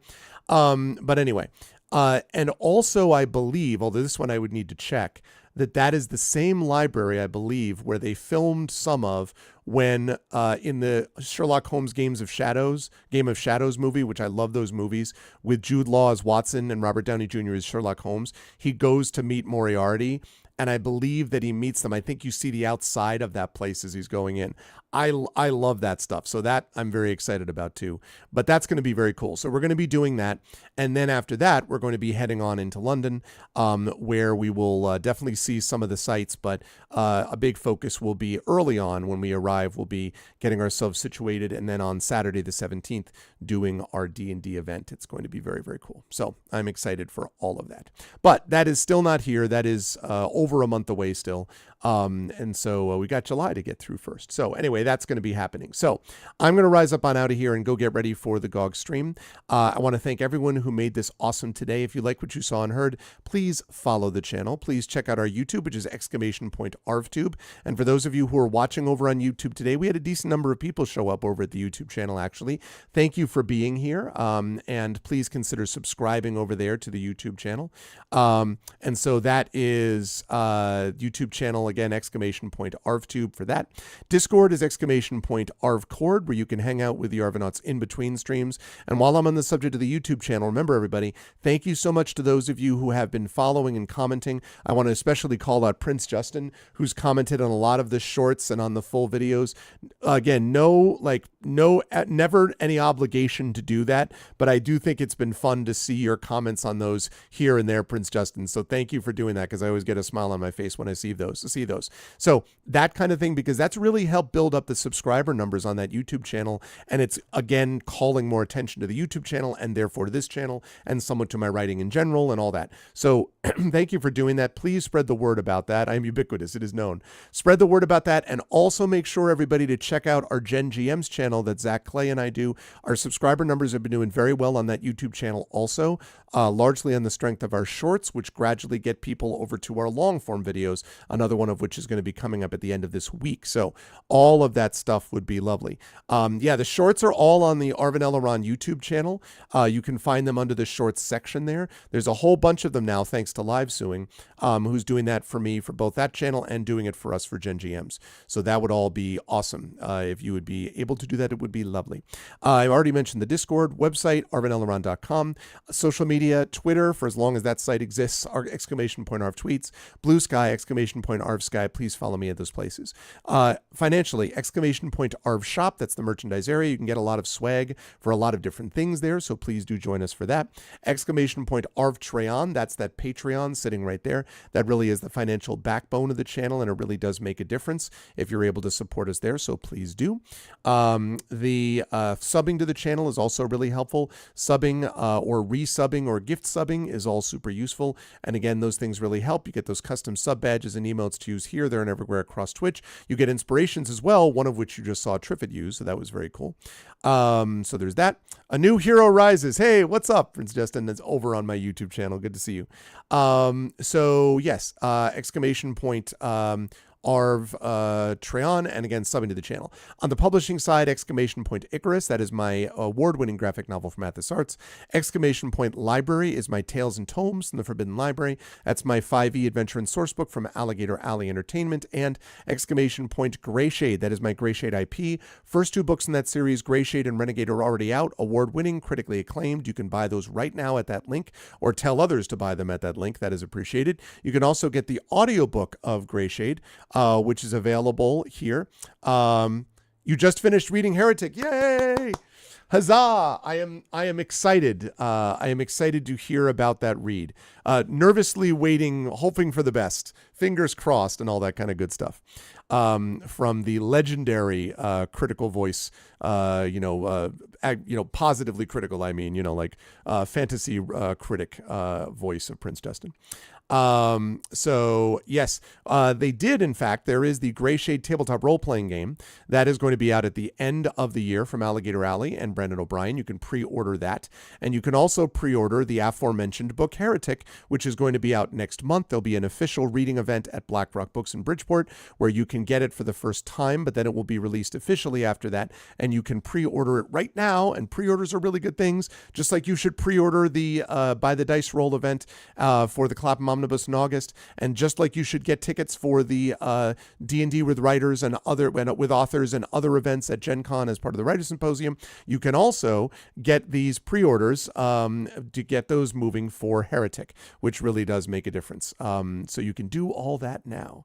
And thank you so much for supporting everything, of course, as I've said many times. Otherwise, as always, ! BLM, Black Lives Matter, important to affirm and assert the significance and importance of Black lives. ! Help Now, the World Health Organization page on suicide prevention. Important to reach out to others when you need help and reach out to others when they need help as well. And ! Ukraine, UKRAINE, to help the people of Ukraine as they fight back against an illegal and illegitimate war with bravery and courage, and send a message we will do so for others in that situation in the future. Also, can I also think, because it just struck me, I am a supporter of Prince Justin's Patreon, and if you haven't already done so, may I recommend that you head over and also support that Patreon. Why? Because you not only get a bunch of access to Prince Justin's writings and musings about various things and many of the critical reviews that he does, but also his photography. And he posted recently one of this rushing river that was as high as he'd ever seen it. And I love that stuff, actually. So you should support Prince Justin's Patreon, because I think that is very cool. And I actually enjoy getting those updates. And I think you will too. So you should support, as I do, Prince Justin over there. All right, I'm going to get ready and head over to GOG.com. Thank you to my wonderful mods today. Dragon Spear, Emily the Invincible as always, Prince Justin as always, Triffity Mats as always, the best mods in the business. Thank you, thank you. And thank you to my Patreon supporters and subscribers, Dragon, Emily, Prince Justin, Triffity Mats, Effect Life. Did I say Triffity Mets as part of the mods? I'm sure I did. Those 4 that I mentioned. And thank you to the Patreon supporters and subscribers, Dragon, Emily, Prince Justin, Triffity Mats, Effect Life, Craigery, and Imaginary Exponent. And thank you to my wonderful viewers. Thank you to Big Boss. Thank you to DJ, to Harlequin. Thank you to Jagtris, to Live Suing, to Nonstop. Thank you to the Rising Tides lurking in the background. And of course, Wispy Song lurking as well. Thank you everyone for being here. Good times today. More Beowulf to come next month. I'll see you folks at the top of the hour at GogCom's Twitch channel for the awesomeness known as Black Geyser Couriers of Darkness as part of Pen and Pixels, and then right back here tomorrow night for Community D&D as the Shadow Crew continues with Waterdeep Dragon Heist. Until all those things, please, everybody, be good to each other. Special thanks to my wonderful player, Tari Tunes today, for the amazing work on Beowulf. More of that to come. Everyone be good to each other, and much love. I'll catch you folks soon. Until then, everyone, bye for now.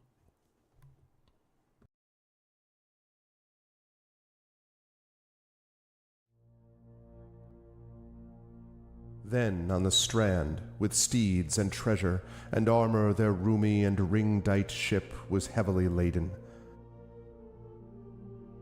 High its mast rose over Hrothgar's hoarded gems.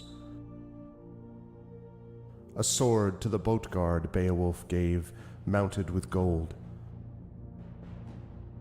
On the mead bench, since he was better esteemed, that blade possessing heirloom old. Their ocean keel boarding, they drove through the deep, and Daneland left. A sea cloth was set, a sail with ropes firm to the mast, the flood timbers moaned. Nor did wind over billows that wave swimmer blow across from her course. The craft sped on, foam-necked it floated forth o'er the waves, keel firm bound over briny currents, till they got them sight of the Geatish cliffs, home-known headlands. High the boat, stirred by winds, on the strand updrove. Helpful at haven the harbor guard stood, who long already for loved companions by the water had waited and watched afar.